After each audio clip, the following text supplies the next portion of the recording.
What's going on, YouTube? Welcome to Junior the Big Dog, your favorite father and son duo covering Miami Hurricanes football and sports. Today we have a special edition of Junior the Big Dog covering the NFL draft. Obviously, we will still talk about the Canes if you guys would like, but we would like to talk about the NFL draft a little bit today with you guys. So, what's up, Big Dog?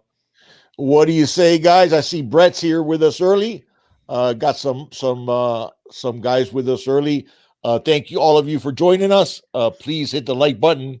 If you're new, please subscribe. Hit the notifications bell and press all. And I'll always comment. I've started to catch up on the comments. And by the way, I would have been all caught up. You gotta love George, but he leaves me a lot of comments. Yeah, he does. So, but I am catching up with all the comments, and I should be all caught up by this week. So, also please comment, and we will get back to you, Mr. HD. What do you say? I said hello to Brett, Austin Canes. Got some guys. Yes, we did get a big defensive tackle recruit today, Alan Hay from Columbus. I like him. The young man's explosive, especially for being a thicker dude. Because I think he lists at like 6'1", 296, I want to say. And but his tape shows some quickness too. So I think that's a good signing. Also got a new crystal ball in Malik Neighbors, wide receiver from Louisiana. I think we are really recruiting a certain type of receiver. Tall, but not the 6'3", 6'4" guy. That 6 foot 6'1" guy, 190, 185, Jeremiah Payton, Michael Redding, that type of thick wide receiver with a little bit of height. This young man, Malik Neighbors, is very much like that. And they're showing a new crystal ball for him. So happy. Ben Pratt, what do you say? Jason, got a lot of guys there. So we do have some Kane stuff to talk about, but obviously everybody probably wants to talk about yes, he is a perfect fit for Miami's defense for sure, Brett. I mean, I think people are making too much that we didn't take a tackle in 2020 or true defensive tackle, because I think Elijah Roberts is going to end up being a prime guy like that. I think Elijah's probably going to get up to like 285, 290, and with tremendous quickness and be a very good defensive tackle. And obviously, you guys know how I feel about my New York connection of Jared Harrison Hunt and Jason Blissett. I think those guys, and again, not taking anything from Jalal Holly, but I think those two especially are going to be really, really special D tackles. So this young man, Alan Hay, is more along the lines of a Holly, not as tall as Hunt and as Jason Blissett, but real thick and shows good quickness too. So also want to say hey to Baby Shaq, Tony Kidd, 904 Hurricanes, Captain Trips, what do you say? Chaos Kane, HJS, what do you say? And Anthony also. All you guys, thank you for joining us this evening. And so there you go, Junior. What's that? No, I was going to say that basically I just wanted to get those things out of the way here early on, and then we can let the show go wherever everybody wants to take it. Yeah, absolutely, man. What's up, Captain Trisk? Says that he hears a rumor that Miami may trade up and take an offensive lineman. Would that be a good move? The thing about that rumor that I'm hearing about is actually it's not what it's trading up basically with the Lions, because the Lions are basically want to give away that third pick, the number 3. The rumor is that the Dolphins are maybe talking with the Lions and giving the Lions the 2 other first round picks that we have here. God, that would be such a huge move mistake. Up to number 3 and then to take the QB at number 5. That would be such a huge mistake, man. Yeah, man. I mean, listen, we need first off. Let's not get it twisted. Mm-hmm. We were 5-11 last year because of a great coaching job by Brian Flores. Okay, yes. Talent-wise, we were outmanned game after game after game after game. Right. They weren't making mistakes. Ryan Fitzpatrick does what Ryan Fitzpatrick will do, which at times he can, get you offense from nowhere and make great plays. and then at other times he goes back to being Ryan Fitzpatrick. And we were competitive because of the discipline the team had under Brian Flores. But in terms of talent, we need talent everywhere. And yes, we made some really good signings in the offseason, but giving up number ones right now to trade up for what? For what exactly? Yeah, I don't see much sense, and I think it's just that, Captain Trips. I think it's just a rumor. No, I heard that, and Captain Trips, I wasn't jumping on you, man, because I heard the same rumor. Yeah, so but I wasn't think jumping on you saying that. I just think it would be a colossal mistake. Yeah, I just don't think it makes much sense. I mean, listen, guys, it would make sense for a team that just needs a couple pieces, maybe to compete for a Super Bowl, and they have draft capital. Right. In the Dolphins case, we're far removed. Put a Baby Shaq comment. Yeah, I saw that. You're right, man. Baby Shaq says that would be idiotic, which is why the Dolphins will do it. You know, like for example, you know, obviously the Bucs. You know, the Bucs got Gronk, they got Brady. You know, teams that are either on the cusp of making a Super Bowl run or very close, and they're just missing a couple pieces. The reason why I don't think that makes sense for the Dolphins is because there's still a lot of holes, man. I think we've done a great job in free agency so far on the defense side of the football. Agreed. So I think this draft is going to be hopefully offensive focused. You know what I'm saying? We need an offensive line, we need a guard, we need a tackle. Obviously, we need a quarterback, getting another running back, you know, to complement Jordan Howard, because Kalen Ballage is Kalen Ballage. And Ryan Fitzpatrick was our leading rusher last year. So the Dolphins need to draft a running back. We also need to draft a safety. You know, so I mean, we'll go through some scenarios that the Dolphins may find themselves into tomorrow night. But I would not like that move at all, man. I think the Dolphins need to stay put at number 5. And yeah, draft your quarterback. You know, we could have the discussion on Tua versus Herbert again if you guys would like, and we could dive into that a little bit. But I think you need to draft your quarterback at number 5. What I do see the Dolphins doing is possibly moving up after that to maybe get a player that they really want. You know, whether it be an Austin Jackson that they don't think is gonna be there the next time they're up, or you know, an Xavier McKinney, you know, or that might not be there. But McKinney should be there by our second pick in the first round. Yeah, but I don't think, I'm not so sure McKinney. I'm talking about the 26th pick. If McKinney won't be there at the 26th. That's what I'm trying to say. Like later on in the draft, like maybe if McKinney, you know, let's see, because let me go ahead and see I got the draft order here pulled up. So let's say, for example, obviously Miami has the 5th pick, the 18th pick, and the 26th pick. So let's say, you know, 20 comes around, you know, or whatever, you want to make a trade with the Jags, even though the Jags probably need some DBs. But my point is that after that 5th pick, the Dolphins do have that draft capital to try to move up a few spots if a player is still on the board that they really want. So, but here's my point with that, and this is what I want people to understand where I am with the Dolphins. There's no need to reinvent the wheel. What's up, Chummo Beer? What do you say, Chug? There's no need to reinvent the wheel. What do you say, Bergie? Glad you could join us too, Brian. All you guys, thank you very much for joining us. The team that has had the most prolonged success in the last 2 decades has been whom? Patriots. Patriots, no doubt, right? Yeah. Okay. Besides, yes, and I know they have Brady. I get it. And they had a QB that would take a discount, so that would help you, you know, keep a lot of important pieces around your team. I get all those points. But Belichick built his dynasty on doing what during the draft usually? Trading back, not trading up. Mm-hmm. Okay.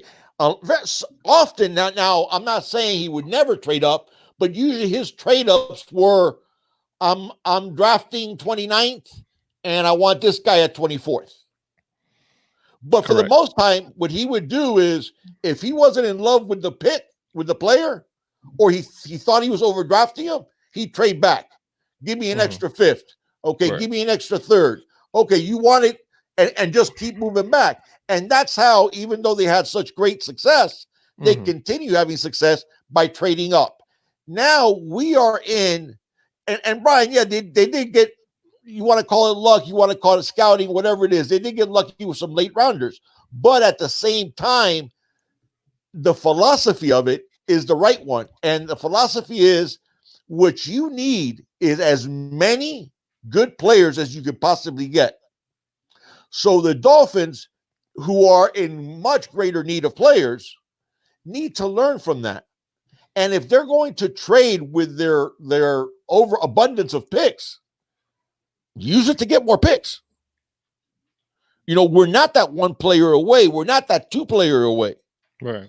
Okay, we're not trying to build a team that can go 8-8 or go 9-7 and get eliminated in the first round of the playoffs.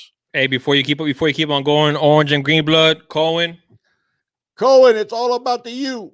And Zoe. And Zoe too. Zoe too. That's right. We got to start with Zoe early. Yeah, we got to start. That's right. We got to start training early. Yeah. Exactly, Brett. That's my point. Is, like people say, like Brian was saying, a lot of things with the Patriots on those late rounders, it wasn't so much that they got lucky. It was that a lot of times they had so many of them that some of them are going to pan out. Right. And that's what I think the Dolphins need to do. Instead of saying, oh my God, we got all these picks. Okay, this is awesome. This is what we wanted, right? When we said, this season was just a whatever. I know they don't want to use a tank word. This season was not to compete. This season was to acquire picks. Okay. And we got all these picks. Awesome.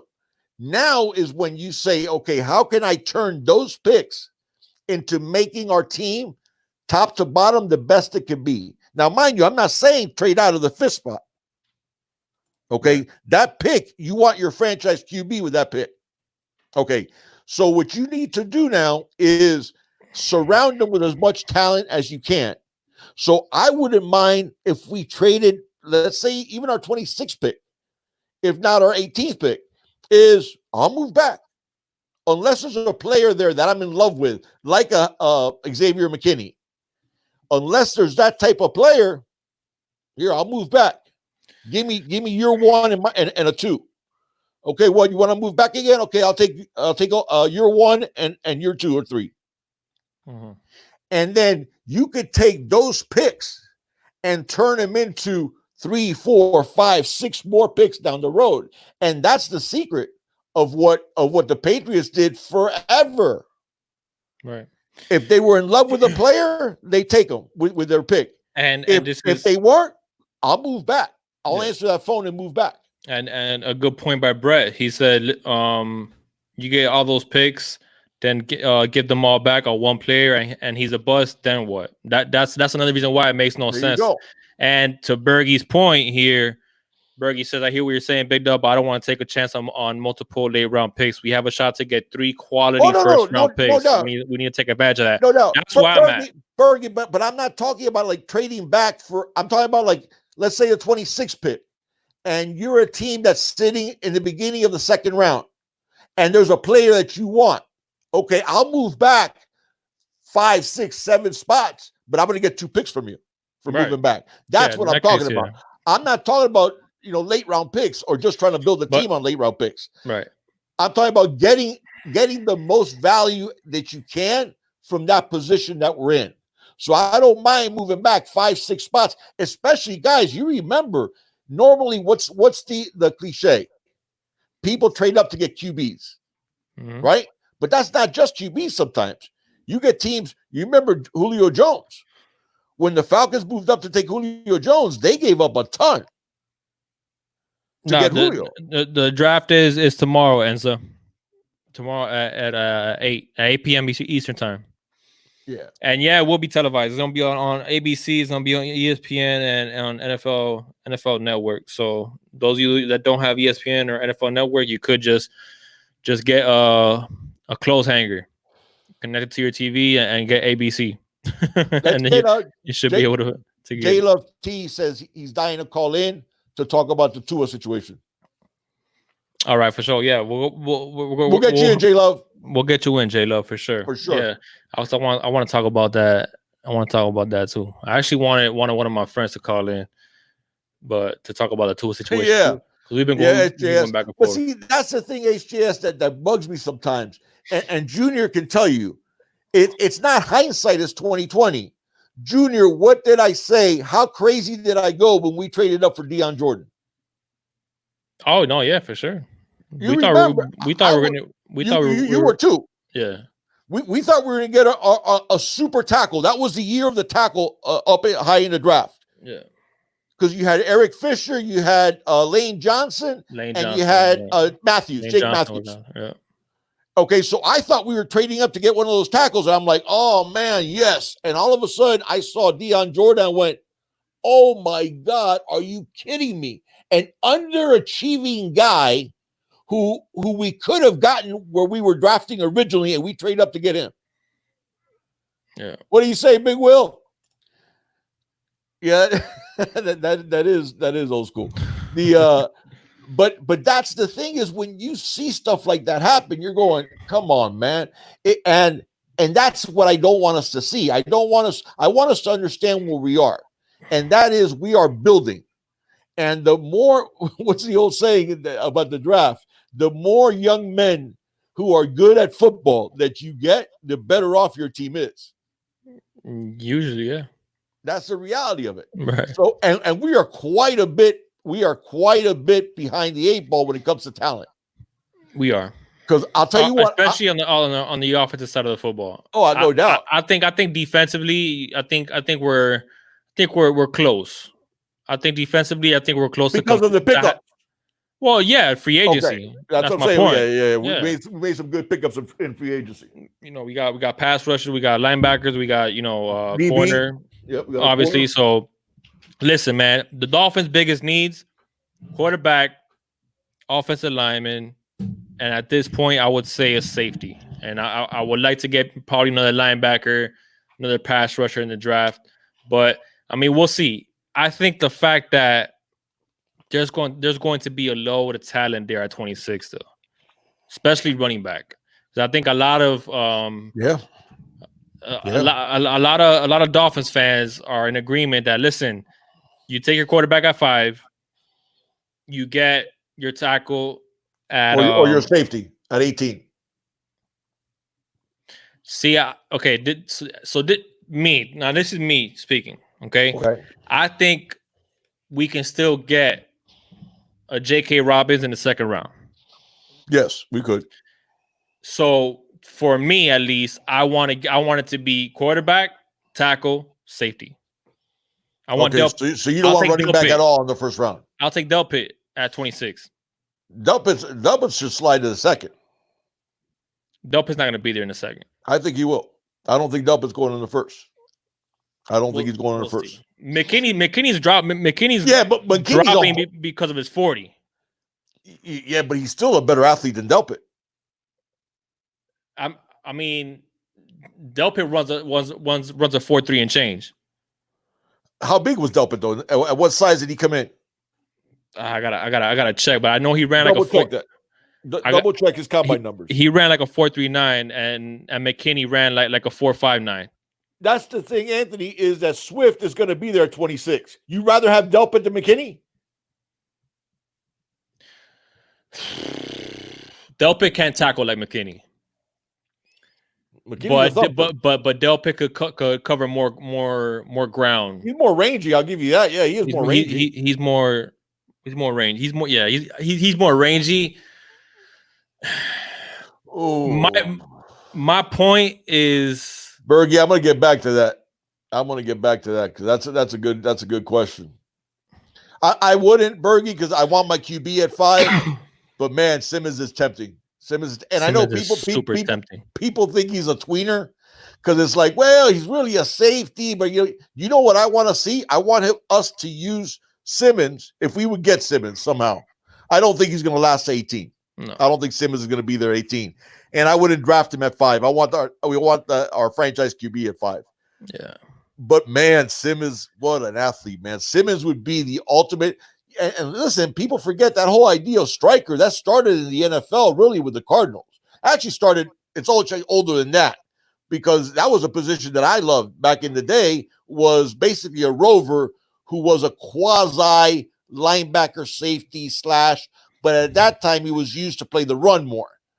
And this, what the strikers turned into with DeAndre Buchanan from the Cardinals, who's really started that role of striker, is playing the run, but playing the pass more.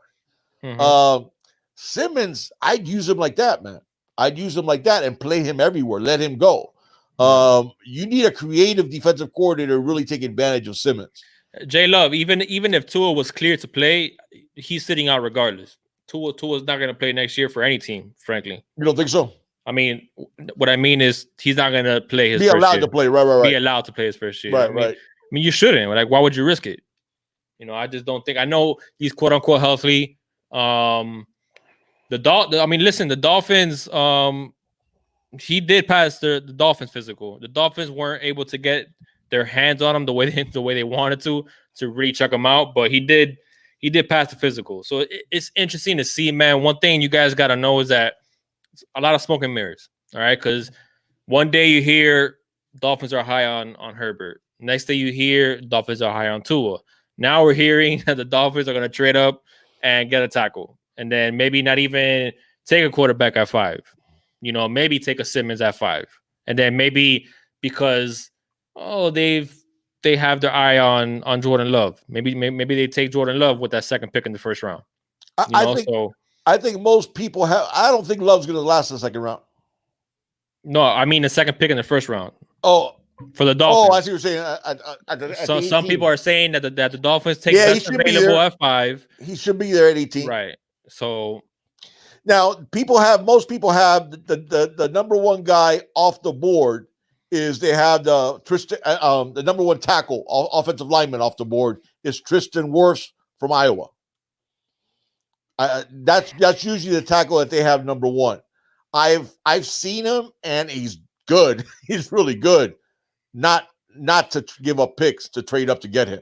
But I've seen mocks where they have Willis from Alabama going before him. That they have Willis going before Wirfs? Yeah. I've been seeing that as well. Andrew Thomas from Georgia. I think it's. I mean, you got Becton from Louisville, but the thing with Becton is, I think he's going to slide because of the diluted sample. Well, yeah. I mean, but you imagine Becton sliding all the way to 18? Yeah. I mean, you have to take him. No, you have to take him. You have to take him then. So I mean, I don't know, man. No, Mike, I'm saying most people have Wirfs as the first one taken. I got a couple of people pulled up. My two favorite guys for draft were, one was Mike Mayock, but now he left. He's obviously left a couple of years ago to be the GM for the Raiders, and Charles Davis from the NFL channel. And I think it's, let me see, Daniel Jeremiah. They both, Charles Davis and Jeremiah, both have Wirfs as the number one tackle off the board. And they both have the Giants taking him at number 4. Really? Yeah, they both have the Giants taking Wirfs at number 4. In fact, they both, if I'm not mistaken, I think the first 4 are the same on both of them. Yeah. They both have Burrow, Chase Young, Okudah, Wirfs, and here's where they differ. Charles Davis has us taking Tua, and Daniel Jeremiah has us taking Herbert. See, I disagree with Wirfs at number 4 for the Giants. I think it's safe to say it's going to be Burrow, Young, and unless the Lions end up trading their pick, which is very possible, I think it's going to be Okudah. So those will be a top 3. After that, I mean, there's a lot of disagreements between a lot of people. I personally think. Who do you think is going to 4 to Giants? I think it assuming they don't trade out of it. Assuming they don't trade out of it, I think you need to get Isaiah Simmons. At 4? Yeah. Wow. Yeah. I mean, I can't really argue too much because I love Simmons. I love Simmons. I know a lot of people are not as high as Simmons, not because of him, but because or Derek Brown, where you play him type of thing. But yeah, I do love Simmons. I do love Simmons a lot. I don't know, man. I think Simmons is a talent that is just, if we're really going off purely best player available and we're not going based off of need, I mean, who are you putting there? Who are you putting there at 4? You putting Wirfs ahead of Simmons? For the Giants, you mean if I was a Giants GM? If you're the Giants GM, Derek, we remember they've been pegged to go Derek Brown. Okay, assuming the top 3 is Burrow, Young, and Okudah. Right. That's the top 3. And now you're asking who would I pick at 4? Who are you picking at 4? If I'm the Giants, not the Dolphins. Yeah, obviously, yeah. If you're the Giants. because if I'm the Dolphins, I'm picking the QB. But the Giants don't need a QB. If you're the Giants, but they got Daniel Jones. That's a good question. You're gonna have Willis out there. You're gonna have Derek Brown, the tackle from Auburn, out there. You're gonna have Isaiah Simmons. I mean, man, I'll tell you what though. Yeah, I'm probably going worse. Going worse? Yeah, I'm probably going worse. All right. I'm probably going worse. All right. Now, and then you're asking me at 5, my pick at 5 all day long. Oh, 100%. Jake Fromm. Right.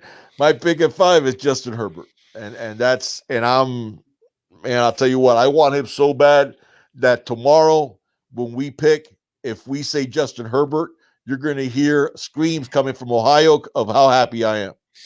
Because I want that guy big time. I don't know. It's tough, man. It's tough. Bergie's wearing the same Kings hat as me. Nice. Or I'm wearing the same hat as him. Yeah. See, I don't do that, Brett. I don't trade that number 5 pick because I mean, no, the number 5 I don't trade down, but I listen for 18 and 26 for sure. Oh yeah, Jalen Hurst. Sure. HJS says, what do you guys think about Jalen Hurst in the 2nd round?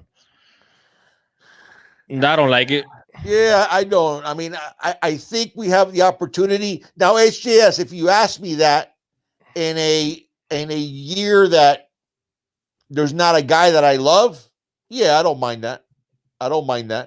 But I really listen. You guys know it. You guys heard before the start of this past season. I forgot who it was. I want to say it was Saeed. I think it was Saeed that's on our show often.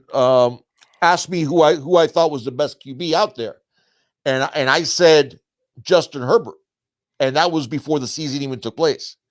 And I know people like Tua. Again, listen, there's nothing other than the injury history. There's nothing to not like about Tua.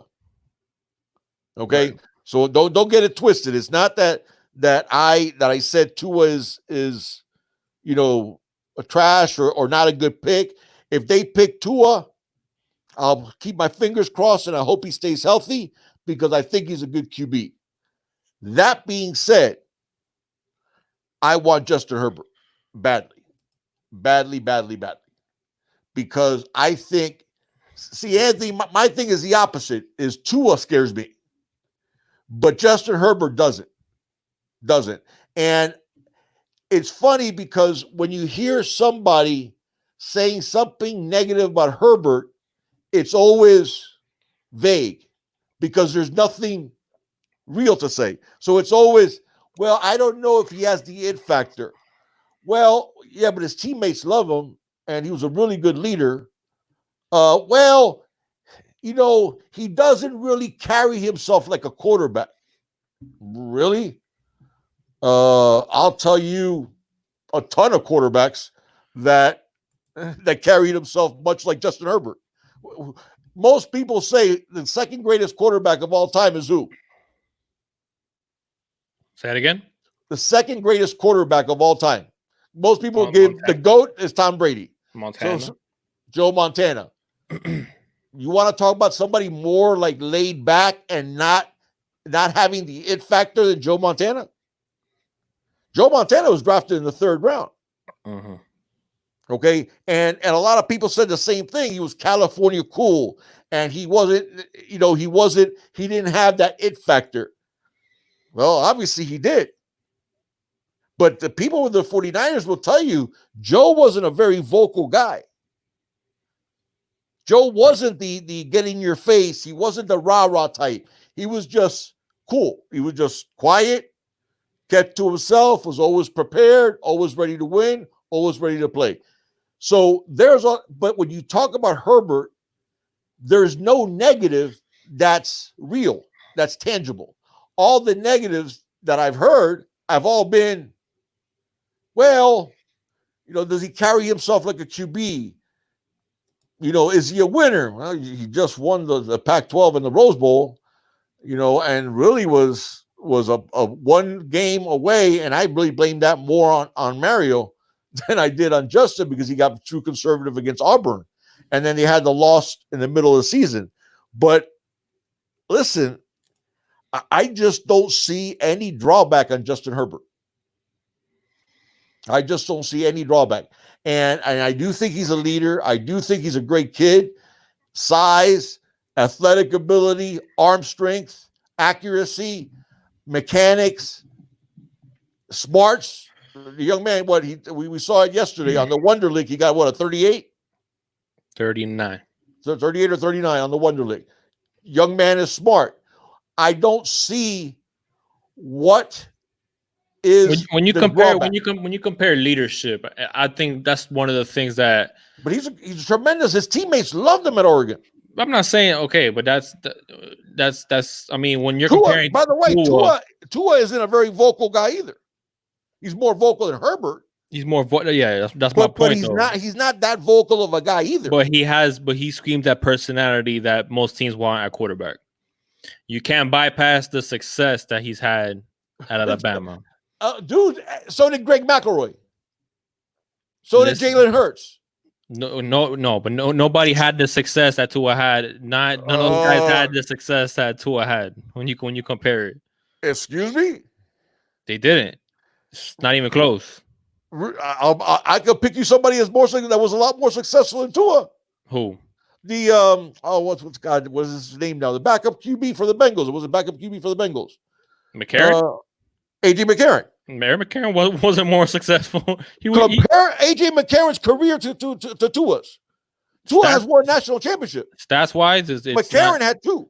Okay, we're just comparing national championships here. Well, Nick Saban won a bunch of national championships without Tua. That's my point. Thank you. Okay, fine. That's my point. Tua's numbers are out of this world. How many national championships? Hold on. How many national championships did Oregon win without Justin Herbert? I'm being the devil's advocate here. Tua's stats are second or to none. Nobody has Tua's stats at Bama. Give Justin Herbert's Alabama wide receivers. Okay, and that's part of some of the arguments that I've been trying to portray to other people on the success and the team that Tua had around him. Granted, listen, when it comes to accuracy, Tua's a more accurate passer in my opinion, but you cannot bypass the injury concerns. I'll tell you what, it's a lot closer to accuracy than it is to arm strength. Because Herbert's arm strength is a 100%. Lot more than Tua's. No, yeah, 100%. And he's closer to Tua in accuracy than Tua is to him in arm strength. Yeah, because they're very far apart when it comes to arm strength. Okay. They're very far apart when it comes to arm strength. There you go. Yeah. But I mean... Go ahead. No. I was saying because they were saying that Tua's better. I'm not comparing AJ McCarron to Tua, guys. That's not what I'm saying. I'm just saying is those QBs also had success in that program. Remember when Herbert took over at Oregon was way down. Okay? One of the reasons why you had Willie at Oregon and then you had Mario Cristobal at Oregon. Okay? After Chip Kelly left Oregon, they were way down. Yeah. And Herbert brought him back. Yeah. Well, Tua's career, okay? 69.3 completion percentage, 7,442 yards, 87 touchdowns, 11 interceptions. That's awesome. That's not just awesome. Go ahead and do Herbert's. Herbert's is no chicken feed. Go ahead and do Herbert's. No, I'm not saying it is, but it's nowhere near that. Go ahead and do it. He has 96 touchdowns off the top of my head, passing touchdowns. He had more touchdowns than he also played more than Tua. Right. Yeah. Herbert, 64 completion percentage, 10,541 yards. How many yards? Well, he played. You're talking about no, he did. He played longer than Tua. I said it from the beginning. Yeah. But 10,500 yards. Go ahead. Touchdowns? 96, I believe. 95 and 23 interceptions. 23 interceptions. That's nothing to sneeze at, dude. No, it's not. And with a lot less talent around. And their offensive scheme.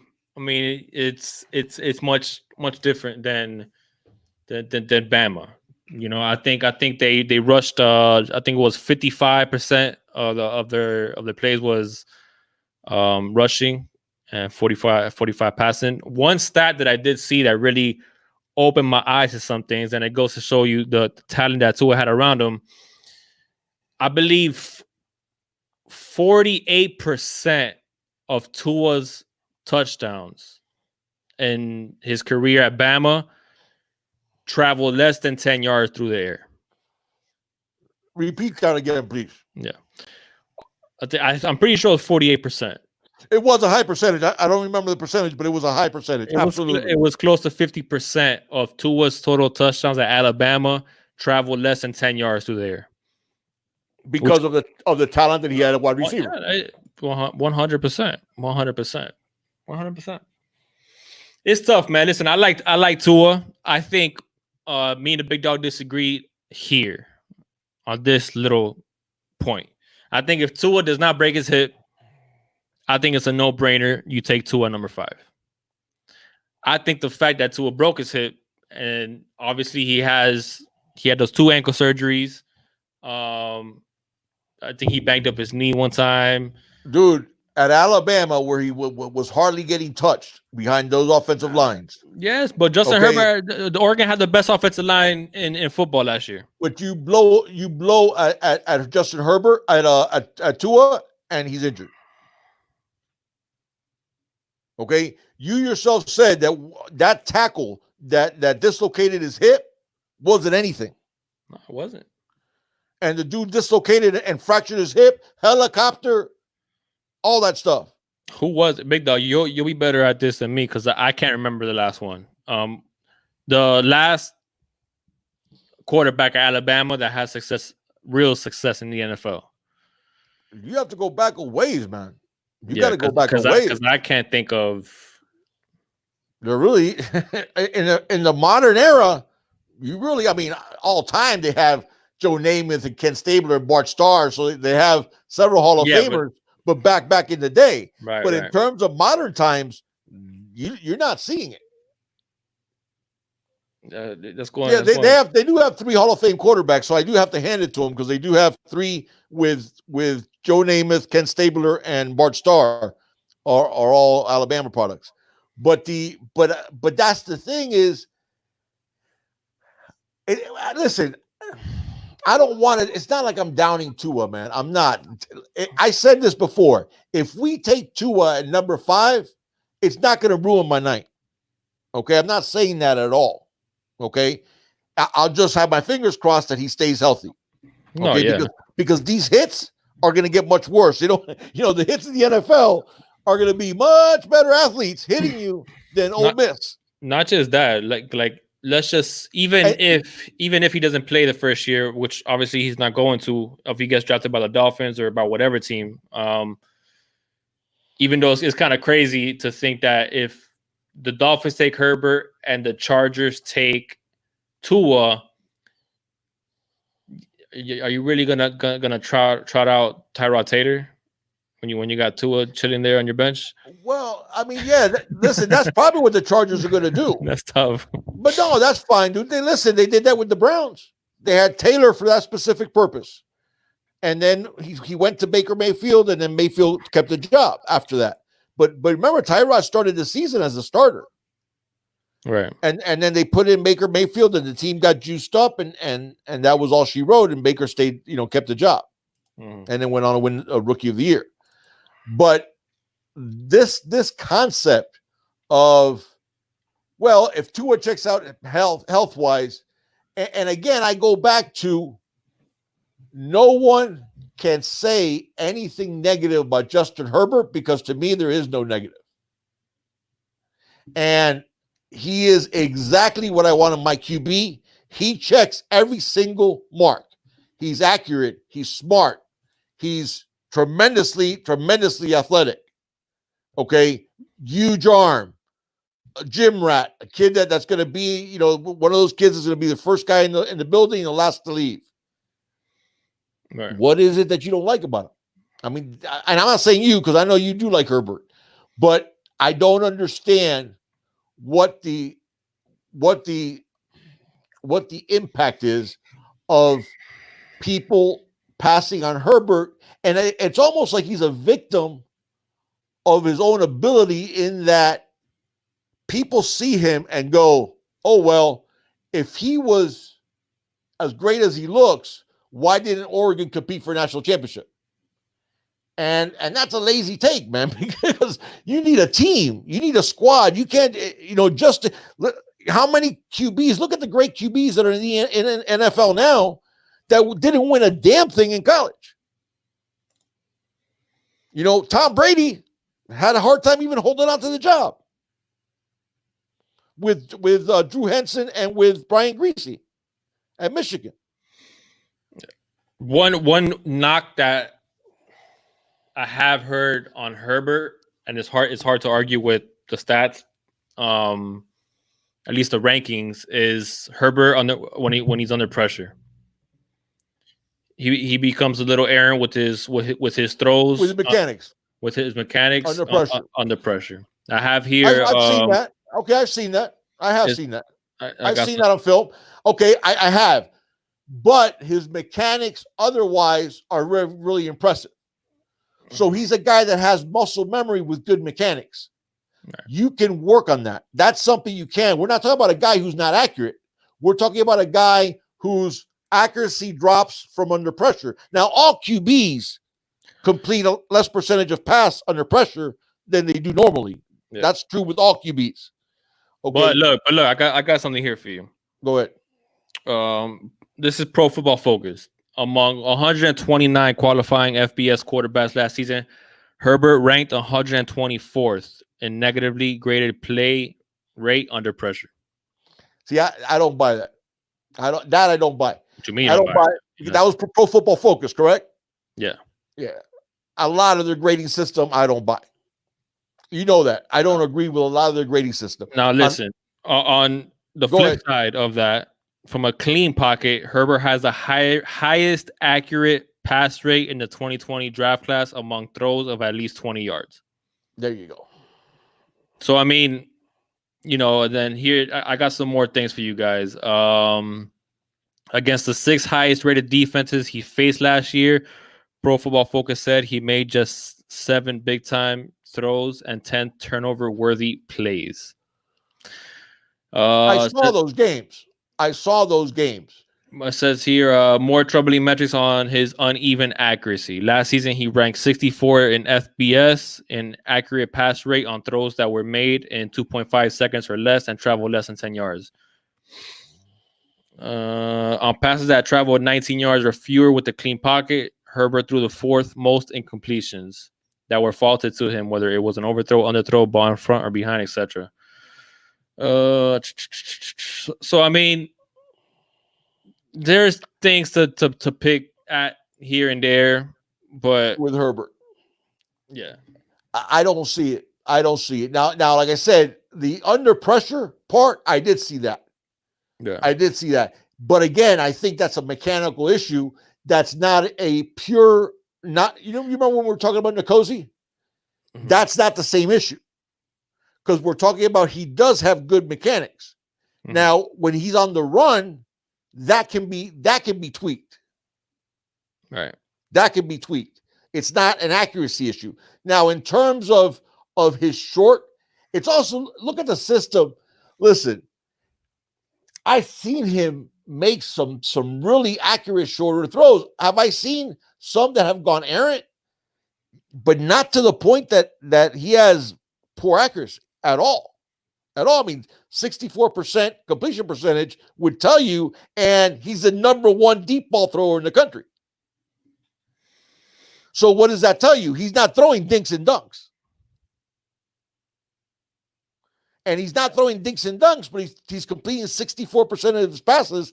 And his entire career, he has 95 touchdowns and 23 interceptions. Where exactly is this turnover-prone guy that you're talking about? Yeah, here's something else. It says his ability to work through his progression when free from pressure was among the best in the country. His completion percentage jumped from 59.4 to 66.8 last season, despite having 32 catchable balls dropped last season. Okay, there you go. And so it's talking about 67% completion rate with an extraordinarily high number of drop passes. Yeah. So where's the inaccuracy issue exactly? And you're not talking about a guy who's throwing dinks and dunks when we already said he was the number one guy in the country in passes in over 20 yards. So he's throwing the ball downfield. Now, when you throw the ball downfield, a lot of times you'll get more picks. What do you say, Slim Shady? Thank you, Slim. With the donation, he says, Gronk. Yeah. Gronk. You knew if Gronk was going to come back from retirement, it was going to play with it was he's going to play with Brady. I was surprised he didn't throw shade, but he did give some credence to those rumors that Bill Belichick hastened his retirement. Because they asked him, and he said something along the lines of, I mean, it has to be exhausting playing the Patriot way to some players. Yeah, especially a player like Gronk. Well, especially the so much fun playing football. I don't think it was so much. I think it was a mixture of Gronk's body just giving out, and the pressure of Belichick still maintaining that, like excellence, like no slacking off.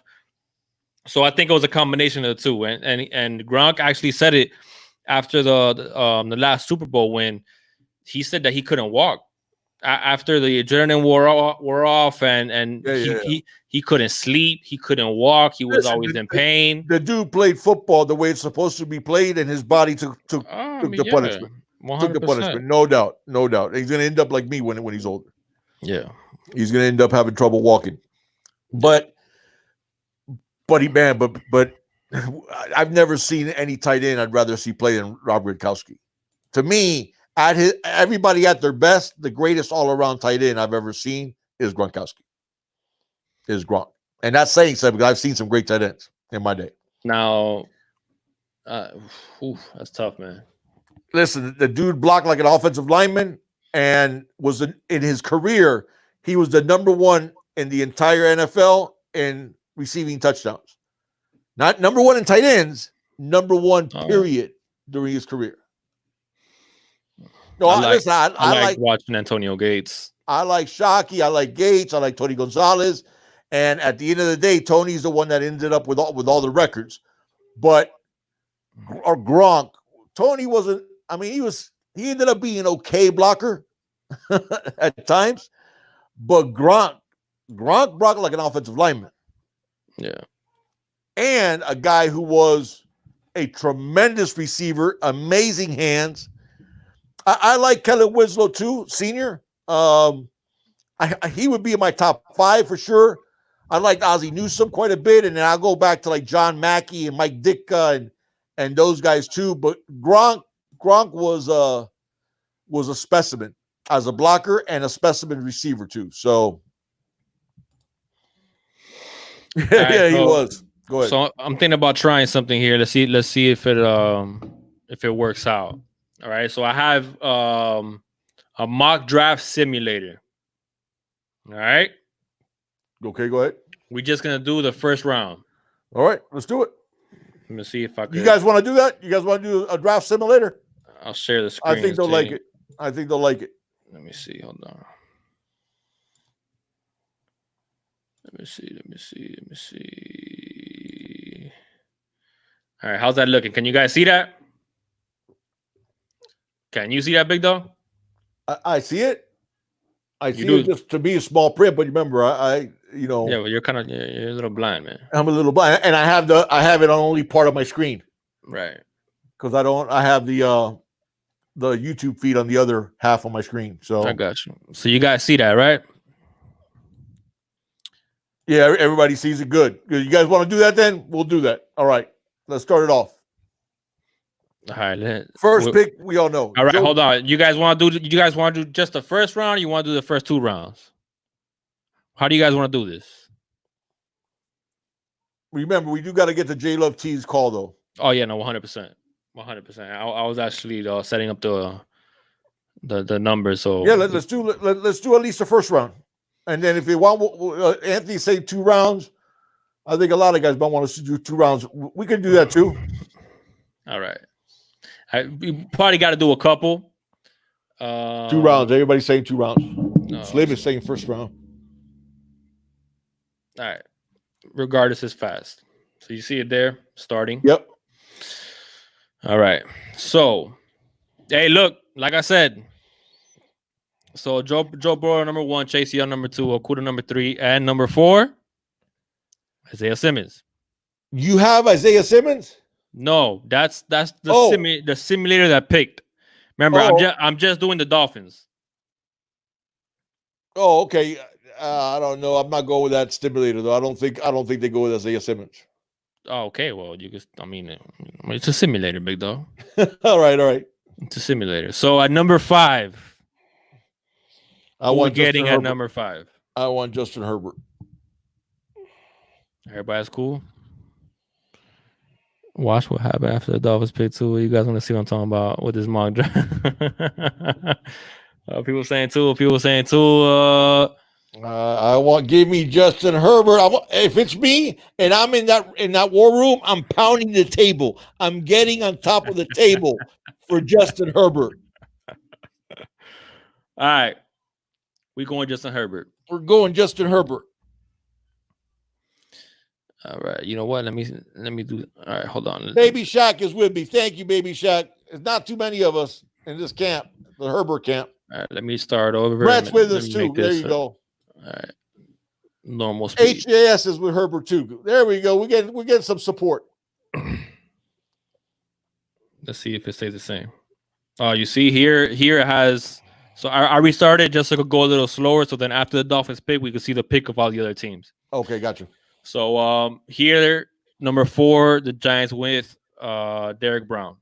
So not Isaiah Brown. Wow. Yeah, Derek Brown, not Isaiah Simmons. So with the number 5th pick, the Miami Dolphins select Justin Herbert. Justin Herbert, quarterback, Oregon. Whoa. Okay, all right. This is so this is crazy right now.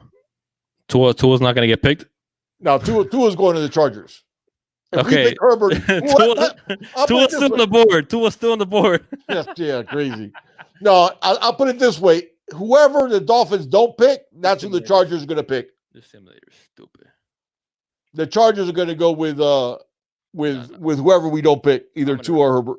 I'm going to restart that. Let's make it fast because that's ridiculous. So let's try this again. All right, look, hey, boom. Okay, I think we got the right one because Tristan Wirfs is number 4 now to the Giants. Okay. All right, so Justin Herbert, number 5. There you go. Tua 6. That's a lot better. So Chargers taking Tua, Panthers taking Judy. Panthers going for Judy. Wow, that would give them the best receiver they've had in like forever. This is insane because Steve Smith. This had the Lions picking Simmons 3rd, bypassing Okudah, and Okudah slides all the way to the Cardinals at number 8. Wow. Oh, that's crazy. That is crazy. All right. So, yes. Okudah, number 8. CJ Henderson, number 9 to the Jazz. Derek Brown, all the way to number 10 for the Browns. This is crazy. Willis, number 11. Henry Ruggs. Yeah. All right, so let's go. I think San Fran's trying to actually trade out of those picks. So number 18, this is what we got on the board. They have the number 1 receiver is Judy, is the number 1 guy. Yeah. Ahead of CeeDee Lamb. Yeah, 100%. And ahead of Ruggs. Also, okay. Yeah. I mean, it depends. Some people got CeeDee Lamb. I like Judy. I think no. Some people have CeeDee Lamb. I got CeeDee Lamb Ruggs. higher than Judy. Some people have Judy, Lamb, Ruggs. I got the big dog board. It's the opposite. It's Lamb, Judy, Ruggs. I'm on wide receivers for me. Okay. So the Dolphins. This is what they're looking at number 18. Like we talked about, Mekhi Becton following falls to us because of diluted sample. But you also have Andrew Thomas from Georgia. I'll take Becton. You got to go Becton there. I got to go Becton there. Even though realistically, I don't think Andrew Thomas at 18. I mean, it's tough. It's tough. Athletic score. I mean, well, his Becton's athletic score is going to be off the charts. Becton, yeah. And listen, I think the most realistic pick. Let me get this straight because I know we have a nice mix of younger and older guys here in our chat. My problem with Becton isn't the fact that he got flagged. I would have been okay if he would gotten flagged, let's say, for marijuana. My problem is he got flagged for a diluted sample. So that means he was trying to trick the system. That, to me, is a bigger red flag than just a positive test for weed. So this is coming from an old head, okay? This is coming from somebody who's well into his 50s, like I am, okay? So it's not like I don't have that huge negative, even though I never did. I don't have that huge negative for anti-marijuana. But the fact that he was a diluted sample really worries me because that means in that type of environment, he tried to do something that somebody should have told him, hey, number one, it doesn't work. And number two, it's worse than if they catch you with weed. So was it something stronger he had in his system? I don't know. But that whole diluted sample, that does worry me. But Becton has top 10 talent.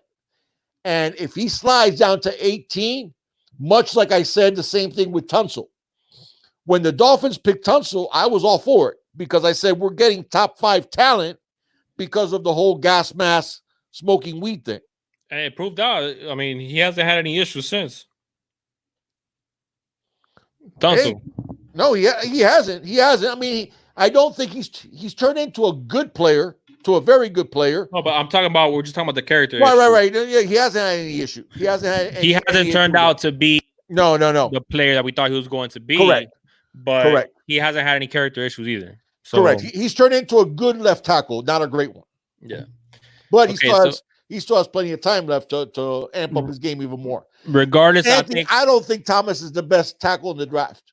Well, like to his comment, I think the more realistic scenario here is Becton falling to number 18 because of the diluted sample. Right. Andrew Thomas is not going to be there at 18. I don't think so. So just forget about it. I don't think so. I mean, you got the Buccaneers that they're going to want to shore up that offensive line. Yeah. Ahead of us, I mean, you have. I personally one of my favorite picks to make at 18 because I think Becton might be gone. And I think Thomas might be gone by the time we get to 18. I think Becton does slide. I don't think he slides to 18. So I've been pegging Austin Jackson to the Dolphins at number 18. And all my mocks I've been doing, everything I've been looking at, I think that's and I want to go tackle number 18. And then at 26, we'll see who's still available. You know, running back, safety. And you're talking about a plus athlete for an offensive tackle. Right. Very exactly. athletic. Yep. Yeah. So kind of raw for the NFL, though. I don't think he's okay.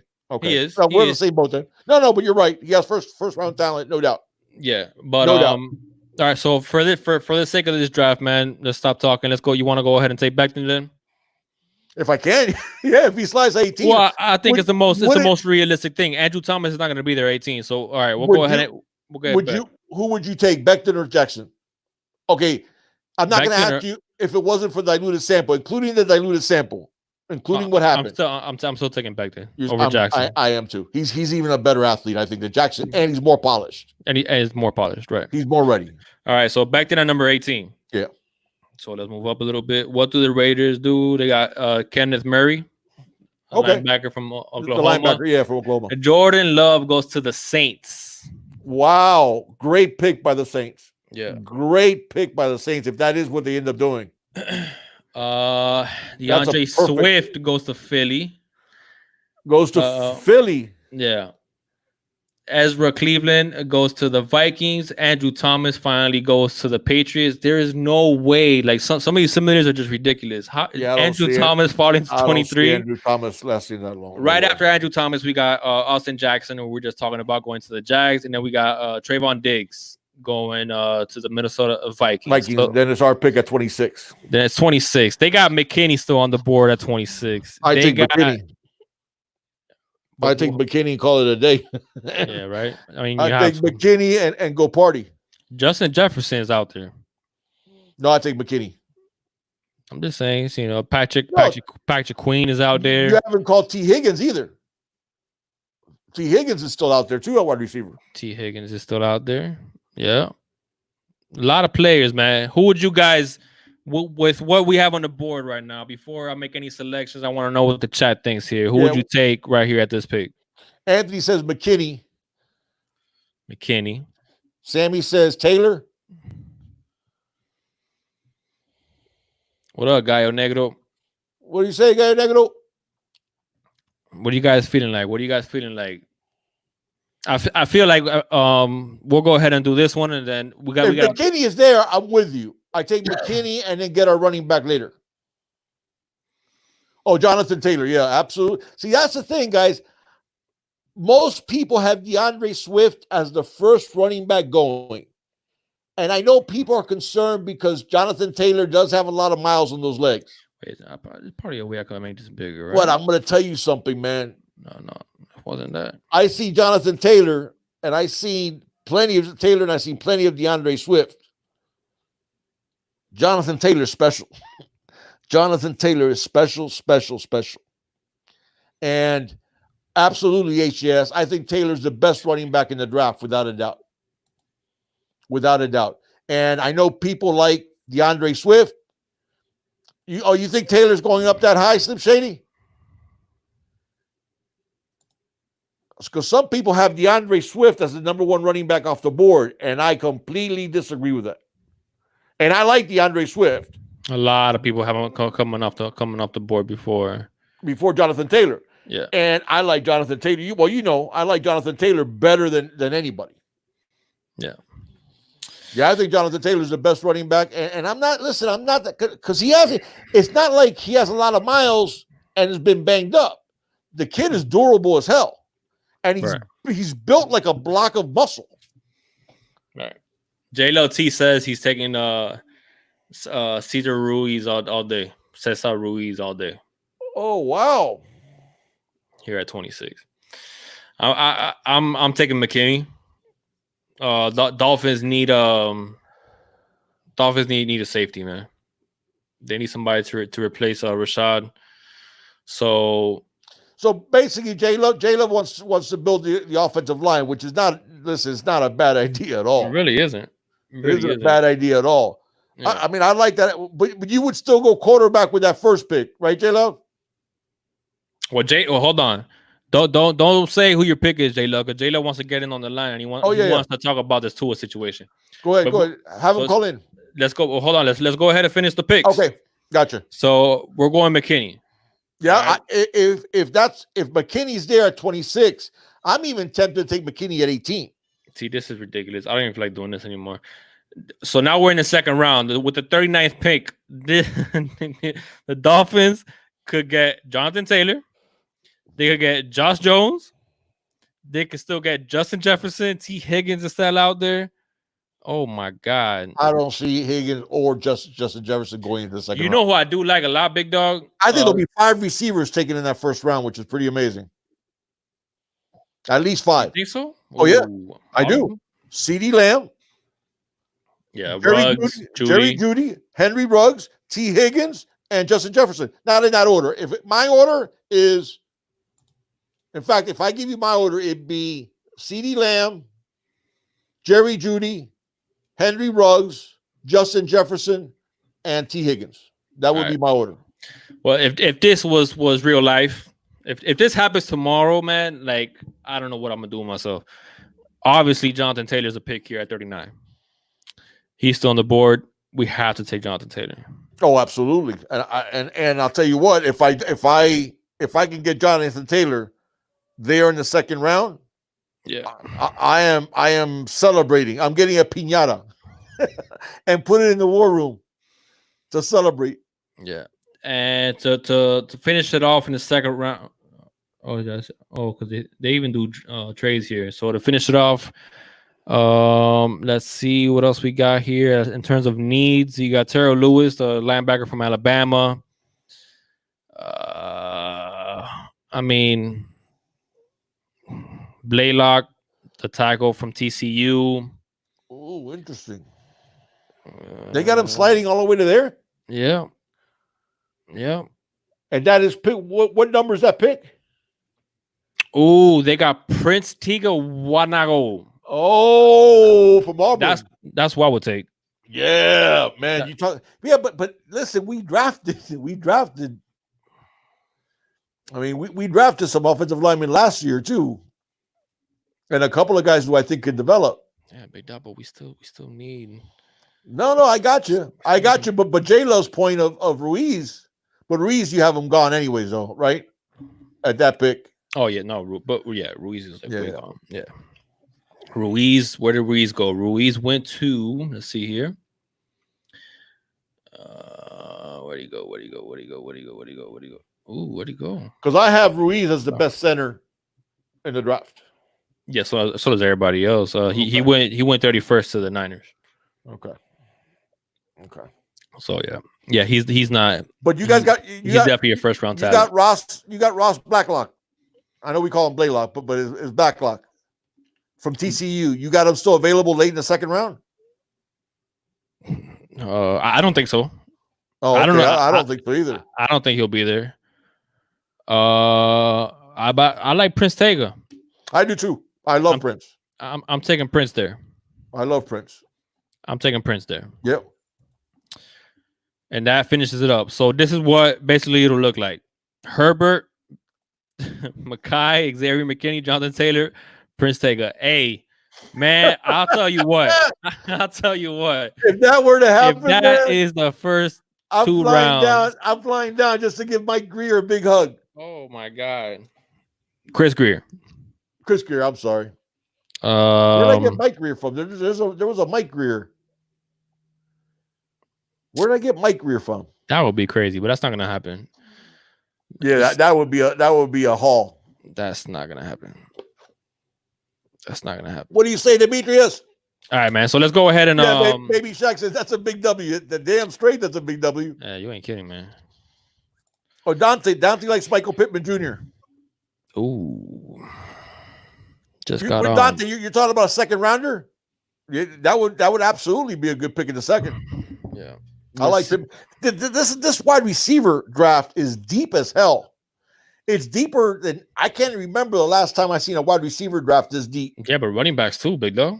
Yeah, that's true too. That's running backs too. Well, the problem with me running backs is after the first 4 or 5, there's like, well, I got Jonathan Taylor and DeAndre Swift, and then I got a bit of a drop off. And then after like the number 5, after you have that group with J.K. Dobbins, with Louis Hilaire from LSU, and who's the other one I put in that group? Because I have 3 people. Because I have Jonathan Taylor and DeAndre Swift, 1, 2, at the very top. And then I have a drop off. Oh, J.K. Dobbins, Louis Hilaire, and who's the third one that I put in that group? From Florida State. Cam Akers. Oh, Cam Akers, okay. So, and then I have those 3 in that. So I have a 2-tier, a 2 top guys, and then I got a 3-man tier, 3 to 5, and then I got a big drop off after 5. You got Zach Moss as well. Yeah, but from Utah. he's in that third tier. Yeah. And I have a top 5 in order. I got Taylor. What do you say, Chuck Beer? Thank you so much for the donation. As always, Chuck, thank you for the support. He says, crazy Sim, great talk. Yeah, crazy for real. Junior in the big talk. I know, Chuck. Chuck, I'll tell you what, though. Could you imagine if we end up with that dream draft that we just talked about now? Getting Herbert, Becton, McKinney, Jonathan Taylor, and who was the 5th one we took? Prince Taylor. Oh, and Prince. Oh, my God, dude. If we did that, Jesus, would I be happy. Yeah. Thank you so much, Chuck, for the support, man, as always. Not only would that be amazing, but that'll just be very surprising that the Dolphins are the team that pulled it off. Baltimore, I agree that Cam didn't fulfill his potential at FSU, but the thing is, that offensive line was sorry. That offensive line was sorry for a big chunk of his career. So, I mean, I would put him 5, though. The running backs, to me, is Jonathan Taylor, number 1. Then a decent amount of distance, but still in that same group with DeAndre Swift as number 2. Right? And then I go number 3 would be I got Taylor Swift.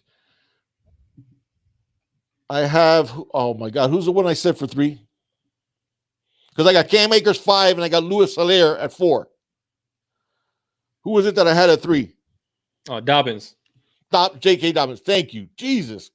From Ohio State. So that's my top 5 right there. So it's Taylor and Swift, and then a drop-off to J.K. Dobbins, Louis Hilaire, and then Cam Akers. So I have Akers as my 5th best running back, but still, that's a decent running back. Oh, take it easy, Orange and Green Blood. Hey, I'm drafting this guy in the first round. What do you guys think? I think he's a first rounder all day long. Say what's up. Say what's up. Oh, look at the smile. Hi, Zeke. He can't hear me, though. No. Oh, look at that smile. He has a big old smile on him. What up, y'all? He's checking everything out. Who's that? That was Daddy talking, huh? Hey there. Look at that smile. Nah, man, we gotta get him some Fins gear. Yeah, we do gotta get some Fins gear. I had to get some Fins gear too. Should have worn. Well, I got Fins gear. I didn't wear it though. Hold on, you gotta hear Grandpa, man. Here, I'm gonna change my audio so he can hear you. I'll start singing. Oh, there you go. He can hear you now. I'll start singing a bad rendition of Duérmete mi niño. Hi there, Zeke.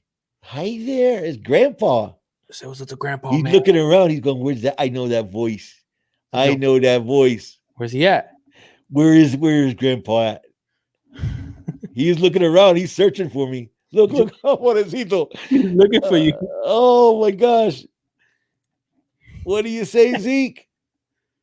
He's like, where's that coming Say from? hi to Grandpa. He said, I know that voice. I remember when I was first born and I heard that voice. I thought he was poopy. Oh, thank you, guys. He's adorable, man. He's so cute. I got a giggle today from Livy for the first time. This guy laughs up a storm. Well, you can tell when you put him close to the screen, he had a huge smile on his face. Yeah, for real. What was I gonna say? The Fins selected Zeke with the 5th pick. Anthony Dillon is tough too. Dillon would be my number 1 of that next tier, Anthony, because man, the thing is, traditionally, really big guys like that have a short shelf life, and the NFL has sort of moved away from that. But I do like Dillon. I do like Dillon too, but that would be a later pick to me. I don't think Dillon is a top 2 rounder. What's up, Bobby? Beitu Perry says that he was looking for the FSU fan for his mom. For no good FSU fan. That's right. Hey, Beitu Perry, you might have to sleep on your couch. No, I'm not sleeping on the couch.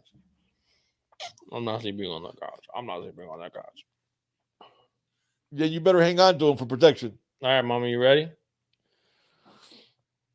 But that would be an amazing draft if we could pick those 5 guys with our 5 picks in the first 2 rounds. I say bye. Say bye. Bye, Zeke. I'm out. Say bye, Grandpa. Yeah, look at that smile. You said I remember that voice. Oh, big old head. Oh, boy. When I was down there, guys, Beto Perry said he's tired of the couch. When I was down there, I used to love just going there and just talking to them when they were in their incubator for a while. And so I talked to them a bunch and I used to love singing to them. And I think my kids and my grandkids fall asleep when I sing to them because of how bad I sing. So I'll stop because I can't carry a tune if it had a handle. That could very well be. All right, man. Hey, J Love, man, let's go ahead and get you on this line. Yeah, let's get J Love to call in. Just give me your area code, J Love. So I know that is you calling. I don't know if a guy on Nato was trying to call in. But I know J Love T is the first one that wants to. Yeah. That's J Love in first because he was the first one had mentioned he wanted to call in. Yeah. So, what's the food menu and drink of choice for tomorrow night?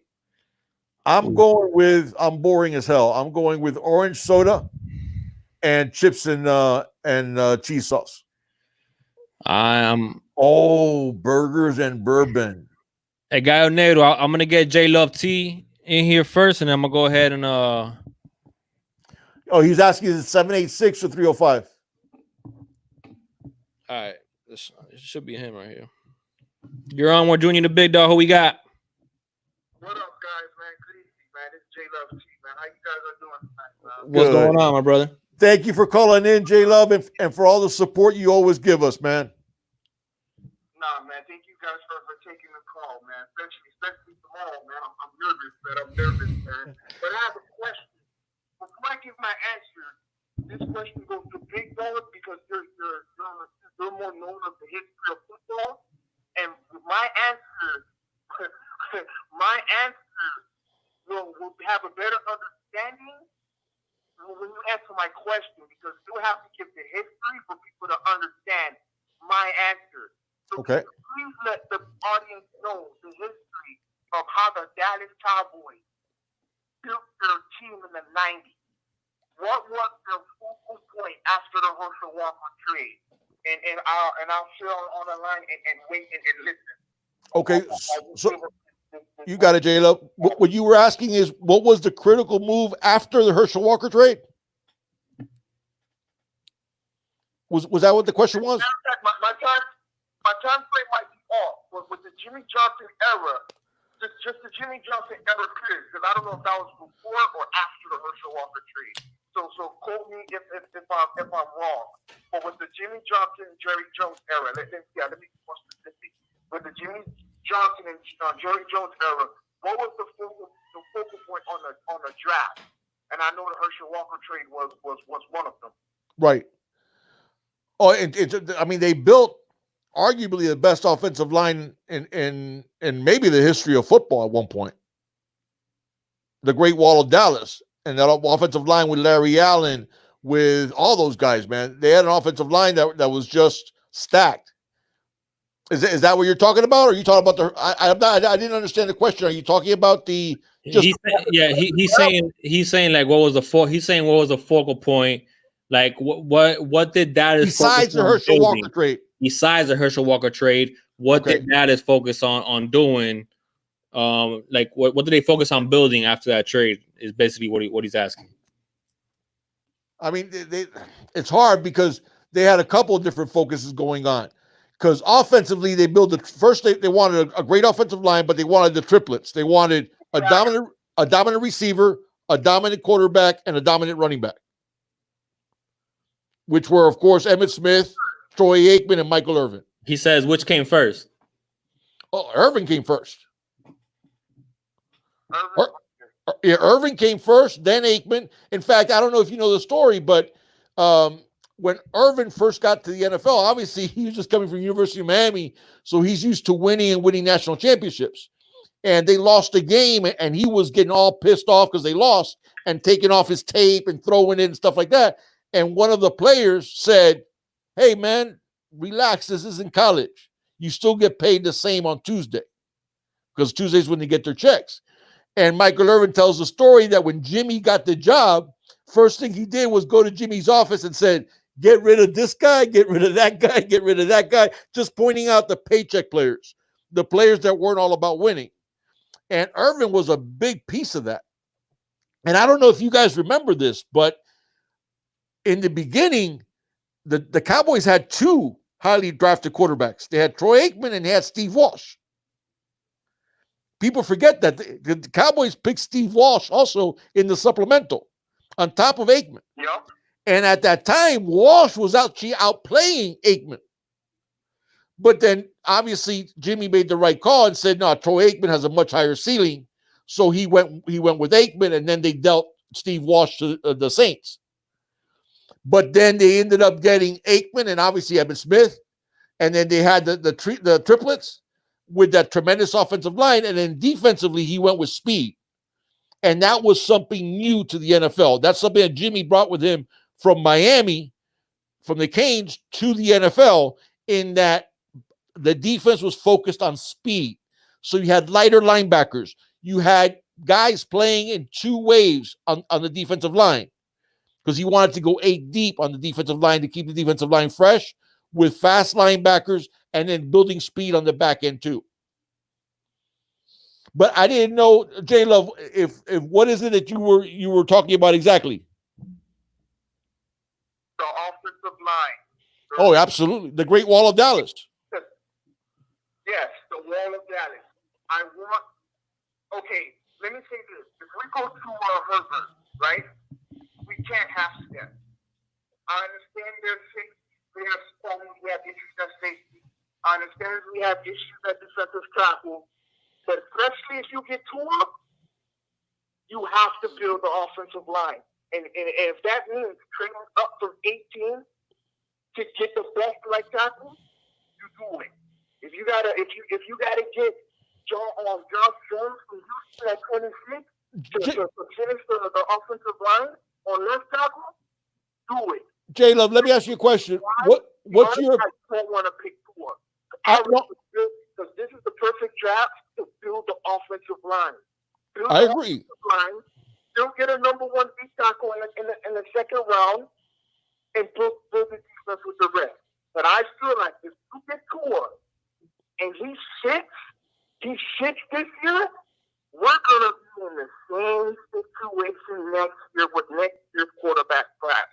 Big Dog, I know you have not done the evaluation yet, but they got six QBs next year going in the first round, including they're seeing Trevor and the kid from Ohio State might not even be the number one rated QB next year. Everybody right now, low-key is talking about Trey Lance from North Dakota State. I think he threw 20-something touchdowns and 0 interceptions. So if the reason why I call it, I'm not a fan of picking Tua. I'm not a fan of picking no QB. I want to build a foundation because I don't want to go through the Dan Marino era where you have an awesome QB but don't have a team. I don't want to go through what the Chargers fans have went through with Phillip Rivers. Look at Phillip Rivers. He's talking QB ever, but he has nothing to shoot for it. Nothing. Now, J Love, let me get back at you with this. So let's say that the Dolphins go ahead and bypass a quarterback at 5. All right, and then you start building the offensive line. You get some good defensive players. I mean, we can all agree that we're going to be better this year going into the season. We're going to win more than 5 games. So out of that quarterback class that you're talking about next year, the Trevor Lawrence, Justin Fields, what is the realistic chance that you think the Dolphins are going to be able to add that kind of talent at quarterback after building an offensive line, like you said? The great thing, the bad thing. The bad thing is the Dolphins organization put us in this position. Because last year they let the media, and I know because a lot of us were pissed, they let the media bully them into trading the second round for Rosen. So they put us in this position for us to put that thinking.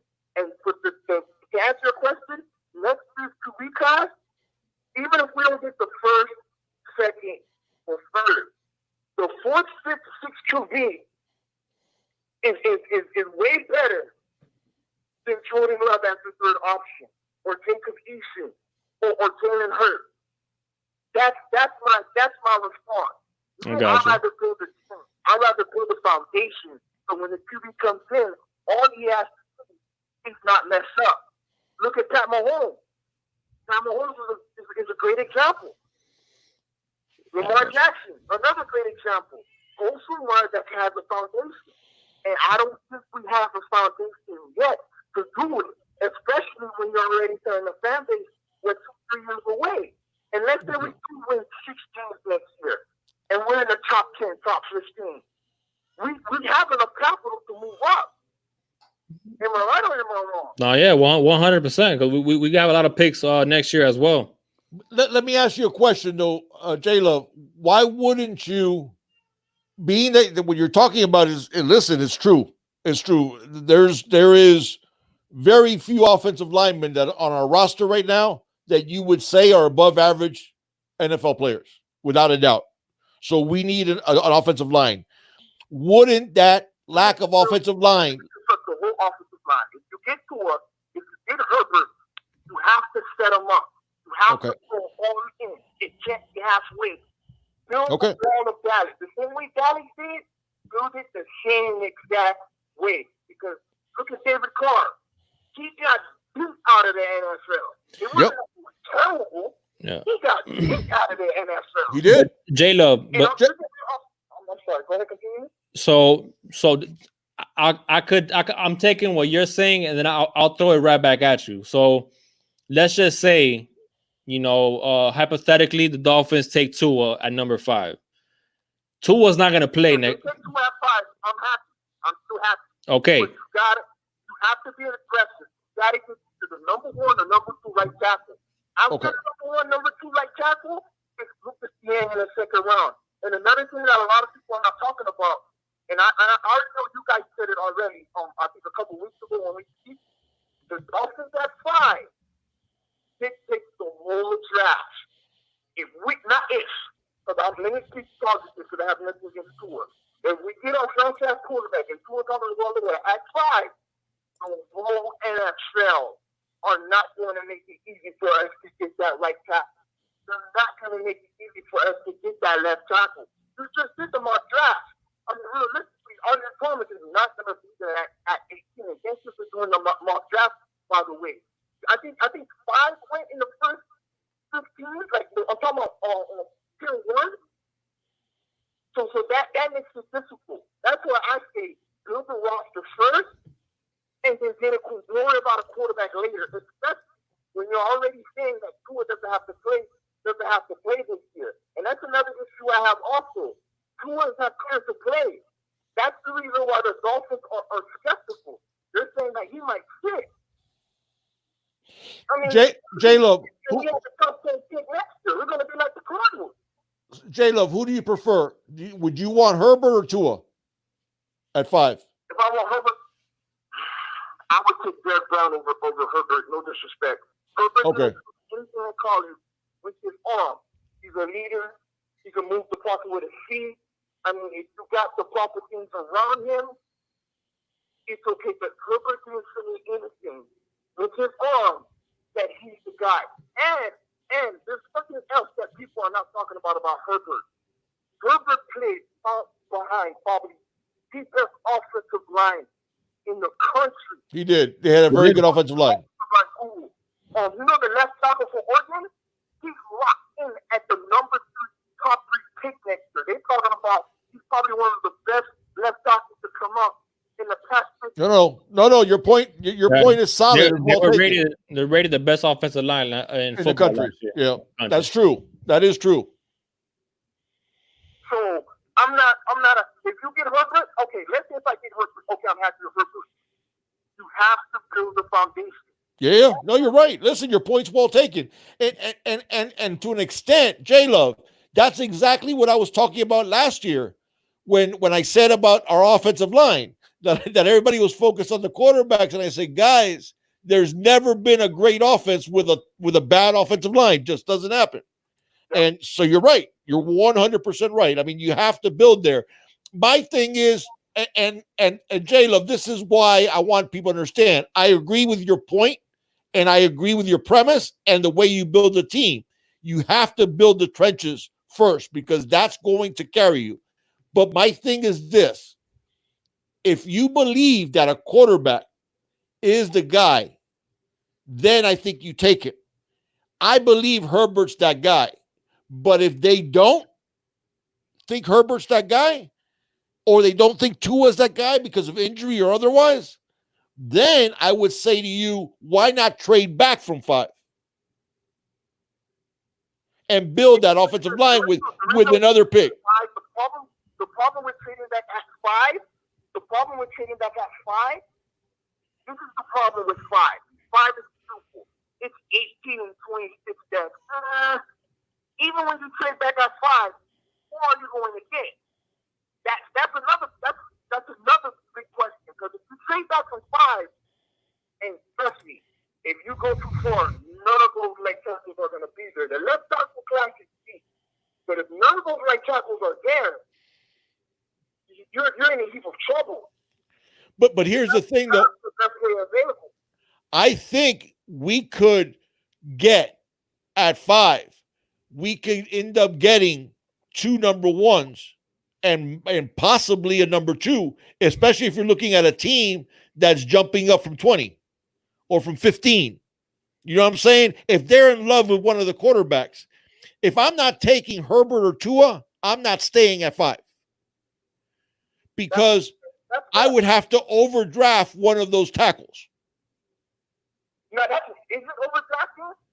Is it overdrafting? Because to me, that none of us are thinking about. If you only have 1 pick in the first round, there's a high possibility you'll overdraft. Oh, no, correct.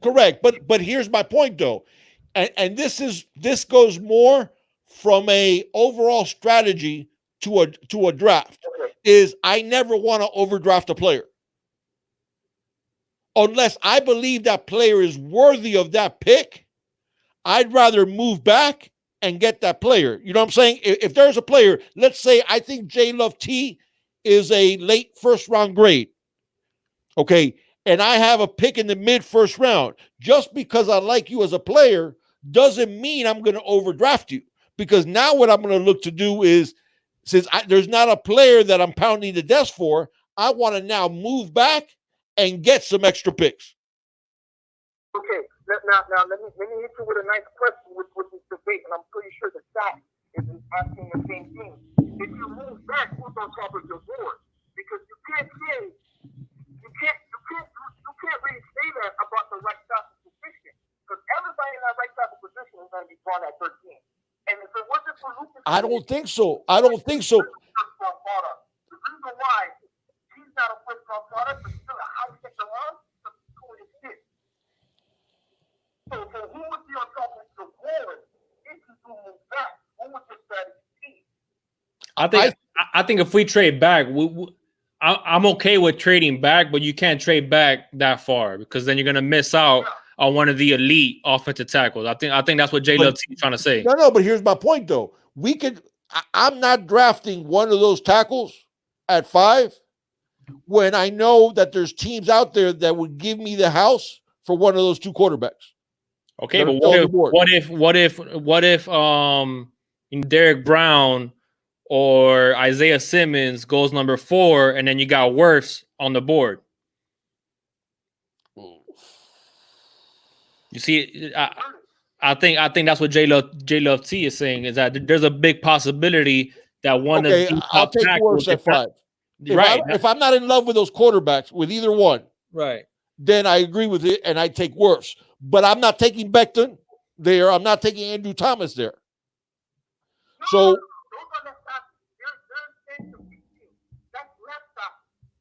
I'm sorry, I didn't hear the last part, J-Lo. He said that they're left tackles.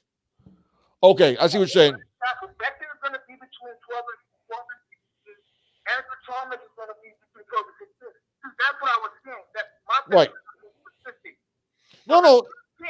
Then we're on the same wavelength. We're on the same wavelength. I'm not talking about dropping way back. I'm talking about dropping down to 13, 14, 15. I'm not talking about dropping all the way back to the 20. Big dog. But if you drop back at 13, 14, 15, Becton might not be there. Thomas is not going to be there. Wirfs is definitely not going to be there. I don't think they're all going to be gone. Well, Wirfs is going to be gone for sure. Yeah, but Thomas is going to be gone for sure. Well, Becton's probably still there. And that's the thing I was saying earlier. Yeah. The Dolphins just take the job. This is God forbid. I understand going backwards on what I said to go against what you said. But let's say it's the Dolphins, not only the Dolphins or the Chargers, or the Raiders. Whoever picks Tua, next two quarterbacks go out of the board, those tackles are next. Yeah. Especially those right tackles. Yeah. I think if the Dolphins trade back. That's not a quarterback for the Dolphins. A lot of people are talking about, and we're not going to see him at all, is Derek Brown because of our run defense. They're already saying that if we don't get Tua, Herbert, or Love at 5 or 6, Brown is going to walk on the board.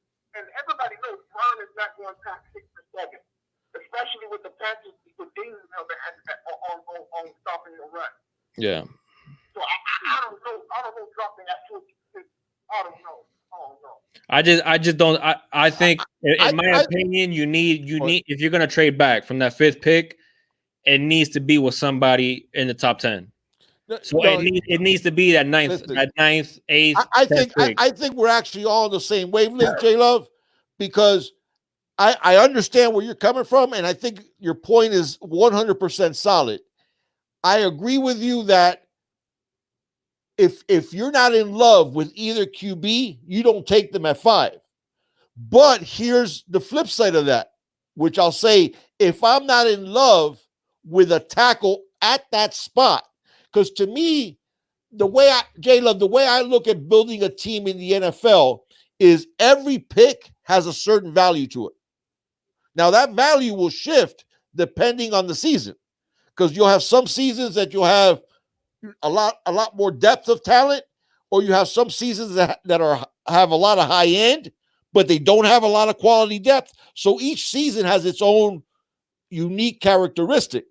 But the thing is, at 5, the slot at 5 and at 6 is going to be 2 QBs. And teams will overdraft QBs. So if I'm not in love with Herbert or Tua, I have to, in my mind, especially coming off a team that's 5-11, I got to now mortgage that 5 pick and get myself 2 great players instead of just 1. So now I'm looking to move back into 10, 12, 14 area. I disagree. I disagree 100%. I'm not trading back that 5th pick. I'm just not. Because I'm not taking. If you're not taking a quarterback, and let's just say Wirfs is off the board, big dog, you're gonna have Isaiah Simmons. I'm not doing that. I'm not doing that because now that's just the point, is that there are 2 quarterbacks that a lot of people consider franchise quarterbacks still on that board. So if I'm not one of those guys that loves those quarterbacks, I want that pick to bring me back prime value. So now I'm not looking at building a team around a quarterback. Now I'm looking at just building a team. So if I'm looking at building a team, I want as many picks and as many picks high up in the draft as possible. So I could take that 5 and move down to 15 and get 2 number 1s. So now if I'm going to just build a team because I'm not in love with either quarterback, I agree with you guys in terms of building the trenches and building those building blocks first. I love a lot of these players that we're talking about, but I don't love them at 5. Now, the one exception to me would be Wirfs. I'm not taking if Wirfs is still there, then that's a different conversation, Jayla, for me at least. But I'm not taking Becton. I'm not taking Andrew Thomas. I'm not taking those guys at 5. Becton is not going top 5. It's right tackle. Right tackle 30, left tackle, and I'm guaranteed to get Cesar Ruiz. Even though we signed the center, Cesar Ruiz, he can play center, right guard, left guard. Correct. He's interior all the way. I'm sorry, what did you say? He's interior. He's an interior offensive lineman all the way, Ruiz. Ruiz is going to be, I think he's going to be a really, really good center. Hey, J-Love, man. He's a great center, but people are saying that we signed the center. I don't know what signed this summer. They said that they're going to start him. And I don't know why would they say that. I'm not really in tune with the free agent signing with the Dolphins this summer. But they said that's the reason why that we was to get him. That's why they want Ruiz back and not pushing Bernie because we signed a center over the summer. I think it's called Chris Kaiser or something like that. What was that now?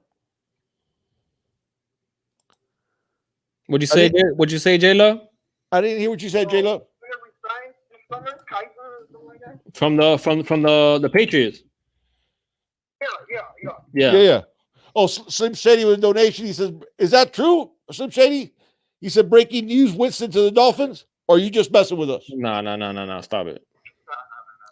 I think he's messing with us. Hey, J-Love, man. We appreciate the phone call, man. That was J-Love. That's a fantastic phone call, man. Fantastic phone call. Thank you so much. You too. And shout out to the first responders. Absolutely, J-Love. 100%, man. Have a good night. Have a great night. Thank you so much for the call, man. That was a great call. J-Love dropping a lot of facts, man. A lot of knowledge. J-Love, great call. Thank you. Yeah. That's my thing with that 5 pick, though, is that now, mind you, I got to put 2 different hats on here. I'm picking a quarterback no matter what. Hold on. No. Hold on. In my opinion, I'm taking Herbert or Tua. This is what I'm going to say. Listen to what I'm saying. I'm jumping up and down on that desk for us to pick Justin Herbert. Okay? If I'm working for the Dolphins front office, I am jumping up and down on that desk for us to pick Herbert because I believe he's a franchise quarterback. Okay. If I didn't believe in that, then I'm dealing that pick and doing exactly what J-Love said. Because let's remember, besides Beckham, besides Andrew Thomas, you're willing to let's just say the Dolphins are high as they're leading on about Herbert. You're gonna bypass Tua at 5 and trade back? I'm not. I don't want Tua. I don't agree with. I don't agree with you there, man. I think it's either Herbert or Tua. Can I finish? Yes, go ahead, man. I don't dislike Tua. If we pick Tua, I'm fine with that because I'm going to trust that the Dolphins did due diligence and that he's actually healthy. And I'll cross my fingers. But I'm not. So I like Tua as a prospect if it wasn't for the fact that he should be named Candlelight because one blow and he's out. So other than that, I like Tua, the quarterback. But I like Herbert better.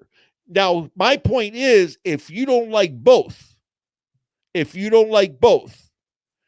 and then I'm not using that pick on another player because I know that there's 2 quarterbacks out there that a lot of people think are franchise quarterbacks. So that 5th pick now becomes a pick of great value. And I'm going to utilize that value for my benefit. I'm with you. That's my point. I'm with you, man. Damn, I want to keep on talking about this all day, man, but we gotta get out of here soon. Yeah. Robo Sapien says Tua has the most accuracy in the draft. Listen, man, you're not wrong. You're not wrong. Tua is a very, very accurate quarterback. Okay, there's no doubt about that. Football players, Ro. I'm not gonna start because me and Royal been going back and forth. Yes, football players get hurt all the time. Yeah, quarterbacks don't break their hips all the time behind one of the best offensive lines in football. On a run-of-the-mill tackle. 2 ankle surgeries. On a run-of-the-mill tackle. That's the thing. Man. Come on, man. Because, like somebody was bringing up, it's true that Frank Gore had a lot of injuries in high school and college, and then look how durable he's been in the NFL. But the thing is with Gore, his injuries were the same. They were ACLs. He had that issue with ACLs and he tore the ACLs. But with Tua, it's like you said, ankles, surgery, relatively easy tackle, dislocates and fractures dislocates his hips and fractures his pelvis. That's serious, man. Sore knee, and the dude's 21 years old, and you're getting hurt like that. Royale, but it's not one freak accident, it's multiple ones. And if you look at the hits, they weren't all that. And the hits in the NFL, those are up another notch. Okay, because in the NFL, everybody can play. He's not playing against Jackson State. Look, or I don't want to pick on Jackson State because that's where Walter Payton went. But he's not playing against where Alabama. Listen, Alabama is favored by double digits. 8 of the 12 games that they play? That's not what he's going to face in the NFL. No. So that's my thing with Tua. Wait, repeat what you just said about the schedule? The Alabama's favored by double digits, at least 8 of the 12 games that they play, if not more. Okay. So my point is they're playing against inferior competition to that offensive line most of the time. Right. They're not playing LSU 12 games. Listen, look, because the thing is, I'm not looking at Tua 2 to 3 years from now. I'm looking at Tua 7, 8, 9 years from now. Correct. I'm sick of the Dolphins trying to put a Band-Aid on something that needs major surgery. I want the Dolphins to have a quarterback that's going to be around for 10, 15 years. I don't think that Tua has the body or the history to be able to play a long career in the NFL. Could Tua be good short term? Absolutely. Could he be great short term? Absolutely. But I think this is what it comes down to, and then I'll try to get off the Tua and the Herbert discussion. And it's something that I've been trying to explain myself over and over to Ro and to other people. Tua right now is a more polished quarterback, but I think the ceiling for Herbert is higher, not just because of his talent, but because of his physical stature. I think he's gonna have a longer career. I think if you build a team around Justin Herbert, you're setting yourself up for long-term success. You try to build around Tua, there's don't look at the risk in his first year playing in the NFL. Don't look at the risk in his second year playing in the NFL. But look at those risks already in his third, fourth, fifth year. That's my point when it comes to the Tua conversation. Can I, Slim Shady, with a donation? Thank you, Slim. $5 donation for Slim Shady. He says for 2020, this is a moot point. Tampa's about to win a home field Super Bowl. It would be the first team ever that got to play the Super Bowl on their home field. That would be cool if Tampa will make it. And that's a fantastic point, Carluccio. And can I back it up with a little bit of history? What? Okay, I'm going to give you guys 2 names. And for those of you who are younger, are not going to know who it is. Those are older. It's not just his size, man. Well, no. Can I bring this up? I'm going to give you 2 names. Okay, Kenny Anderson and Chris Chandler. Okay, both those quarterbacks, when they got to play, reminded me very much like Tua. Very accurate, very heady, all those things that you want. Between Kenny Anderson and Chris Chandler, they won 0 Super Bowls. Why? They were always hurt. So now the team isn't 14-2. It's, if you got a Super Bowl team, now it's 9-7 because he missed 6 games. Right? So now you don't have home field advantage. Kenny Anderson, to his credit, did make it to 1 Super Bowl, but they lost to the 49ers. No shame in that. Okay. But those were 2 quarterbacks that were derailed, much like I think Tua is going to be derailed. That even if he succeeds, he's going to be that guy who's constantly hurt, who misses 2 weeks here, who misses 4 games there. And listen, the young man has played. First off, for those of you that are young, trust me, as you keep getting older, those injuries keep happening worse, more and more. Okay, so you're looking at the time where he should be the healthiest. He's in college, he's young, and he's playing behind a team that completely overpowers most teams that they play. And he still got hurt all the time. And it wasn't one injury. It was everything. Ankles, then the knee, and then the hip, the fracture of the hip. I don't trust that. I just do not trust that. And that's something. Tannehill was different, bro, because Tannehill was a wide receiver in college. You can't compare the gamble on Tannehill with the gamble on Justin Herbert. Look, man, at the end of the day, if the Dolphins tomorrow night select Tua with the number 5 overall pick, I'm not going to agree with it, but I'm not going to be mad. Right. I'm not going to be upset about it. And I hope that Tua's going to have an amazing career, and finally I'm going to be able to see with these two eyes at least competing for something more than a wild card spot or just, a first round exit of the playoffs. Okay, so trust me, I like Tua. I love his personality. I think he's a leader. Like I said, like I've always said, if Tua didn't have these injury issues, we would be talking about who are the Bengals going to take number 1 overall. That's the fact of the matter, in my opinion. If Tua didn't have these injury concerns, it'll be Burrow or Tua at number 1. It wouldn't be a Tua or Herbert conversation, in my opinion.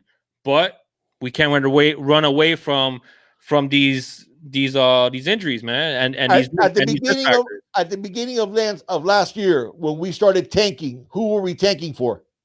What was the phrase in South Florida? Tank for Tua. Tanking for Tua. So to your point, you're right. You're absolutely right. Now, you guys know, because those of you who've been with us a long time know that I was asked that question before the beginning of last year, and I said Justin Herbert.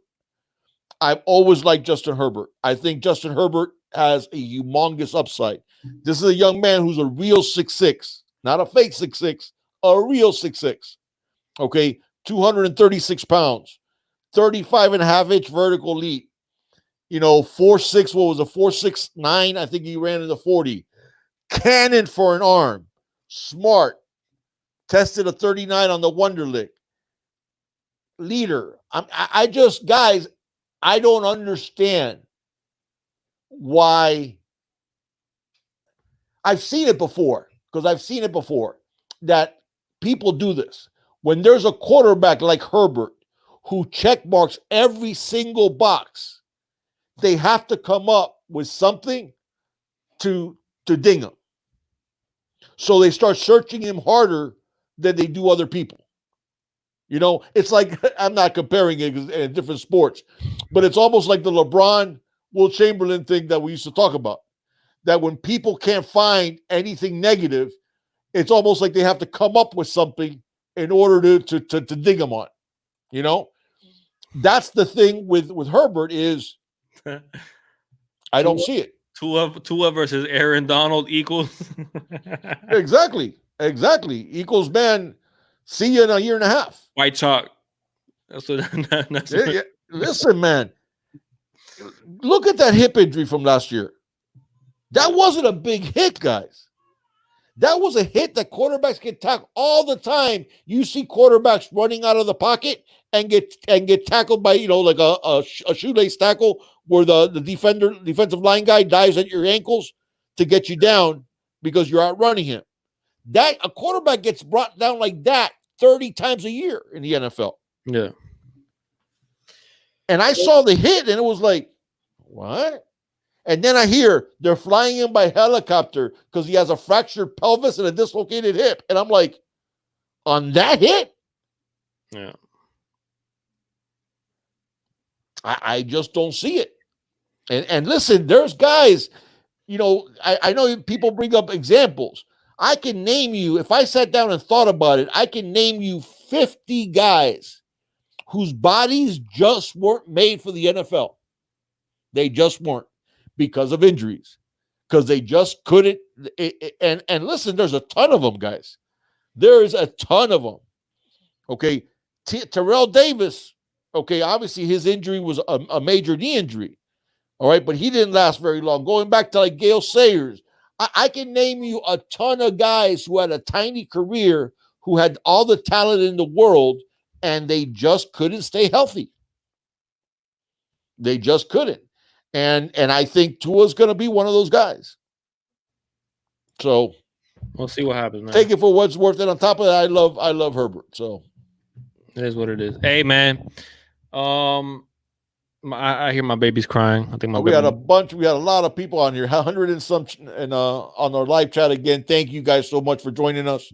We had 100 people for real? Yeah, I see 114. It says on mine.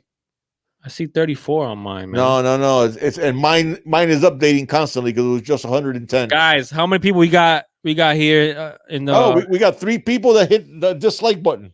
Wow. Okay. Probably because we're just talking about the Dolphins and. Oh, we're not talking about the Canes enough, but we did talk about the Canes a little bit. Not really. Hey, Nana Droid. But please hit the like button, guys. And if you're new to us, please subscribe. Hit the notifications bell. I don't know what you're seeing, Big Dog. We only have like 30-something people in here. No, I have 115 now. Well, you're wrong, man. Okay? Everybody else is seeing 30-something in here. No, well, mine is the master one because I went into our channel. And I have the YouTube link, so mine's the one that counts. Like right now, we have 25 likes. We just had 23. Yeah. Now we have 26. Everybody, please hit your like buttons. Yeah. All 34 of you in here. Make sure to hit the like button. I see 115. Right now, 27 wrong, likes. Man. I'm wrong. not. No, you're wrong. Mine is updating literally as we speak. 27 likes. Yeah. Hey, man. All right.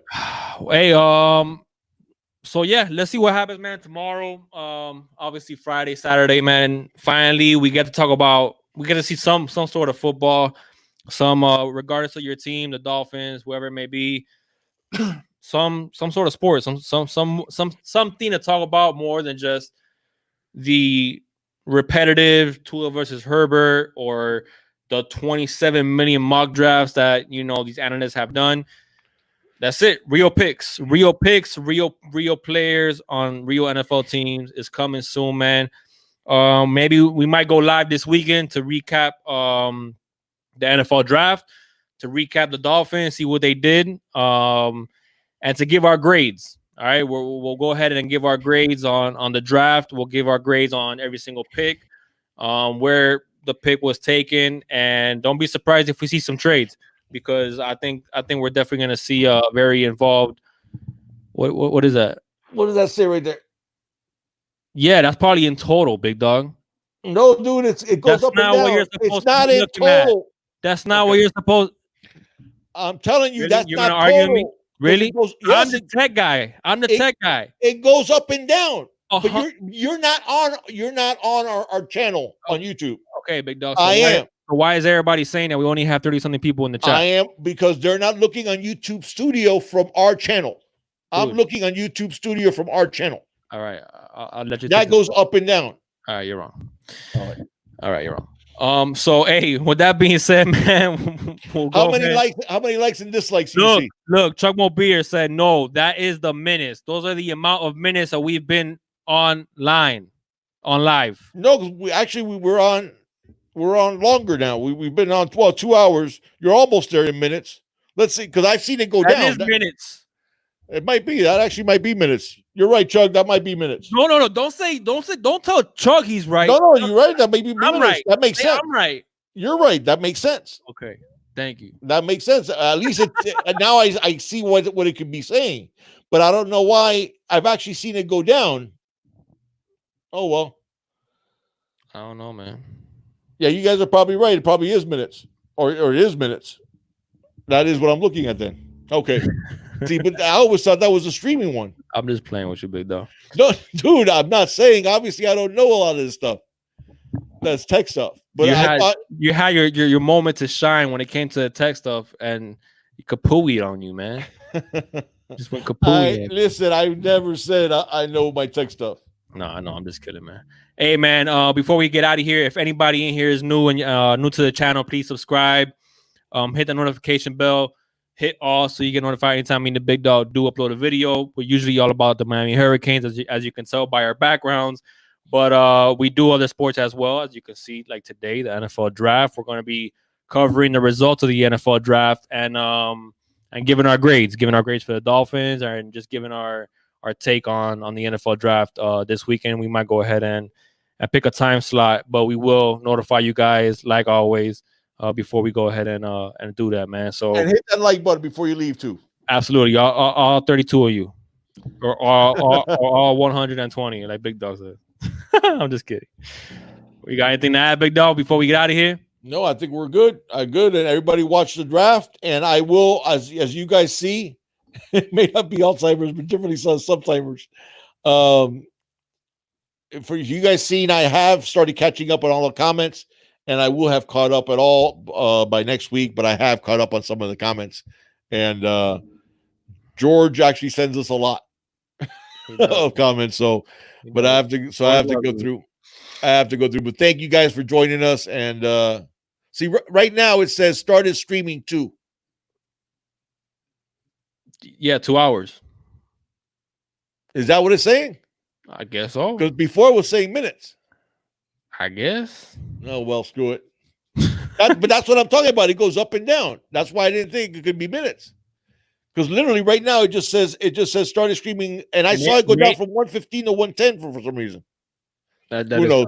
That is kind of weird. I'm telling you right now it says started streaming 2, and before it was just saying minutes, so it would say 120. All right, hold on. Give it 1 second. Hold on.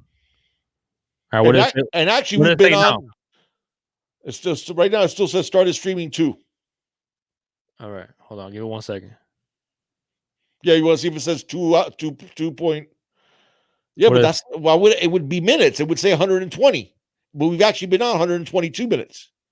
What does it say now? Still says started streaming 2. What about now? No different. All right, man. Hey, we out of here, man. Fins up. Enjoy the draft. Hopefully, whatever team that you root for, man, does a good job. So, fins up. As always, it's all about the U. It's always all about this U. Thank you guys so much for joining us. Have a good night. Thank you guys. Have a good night, man.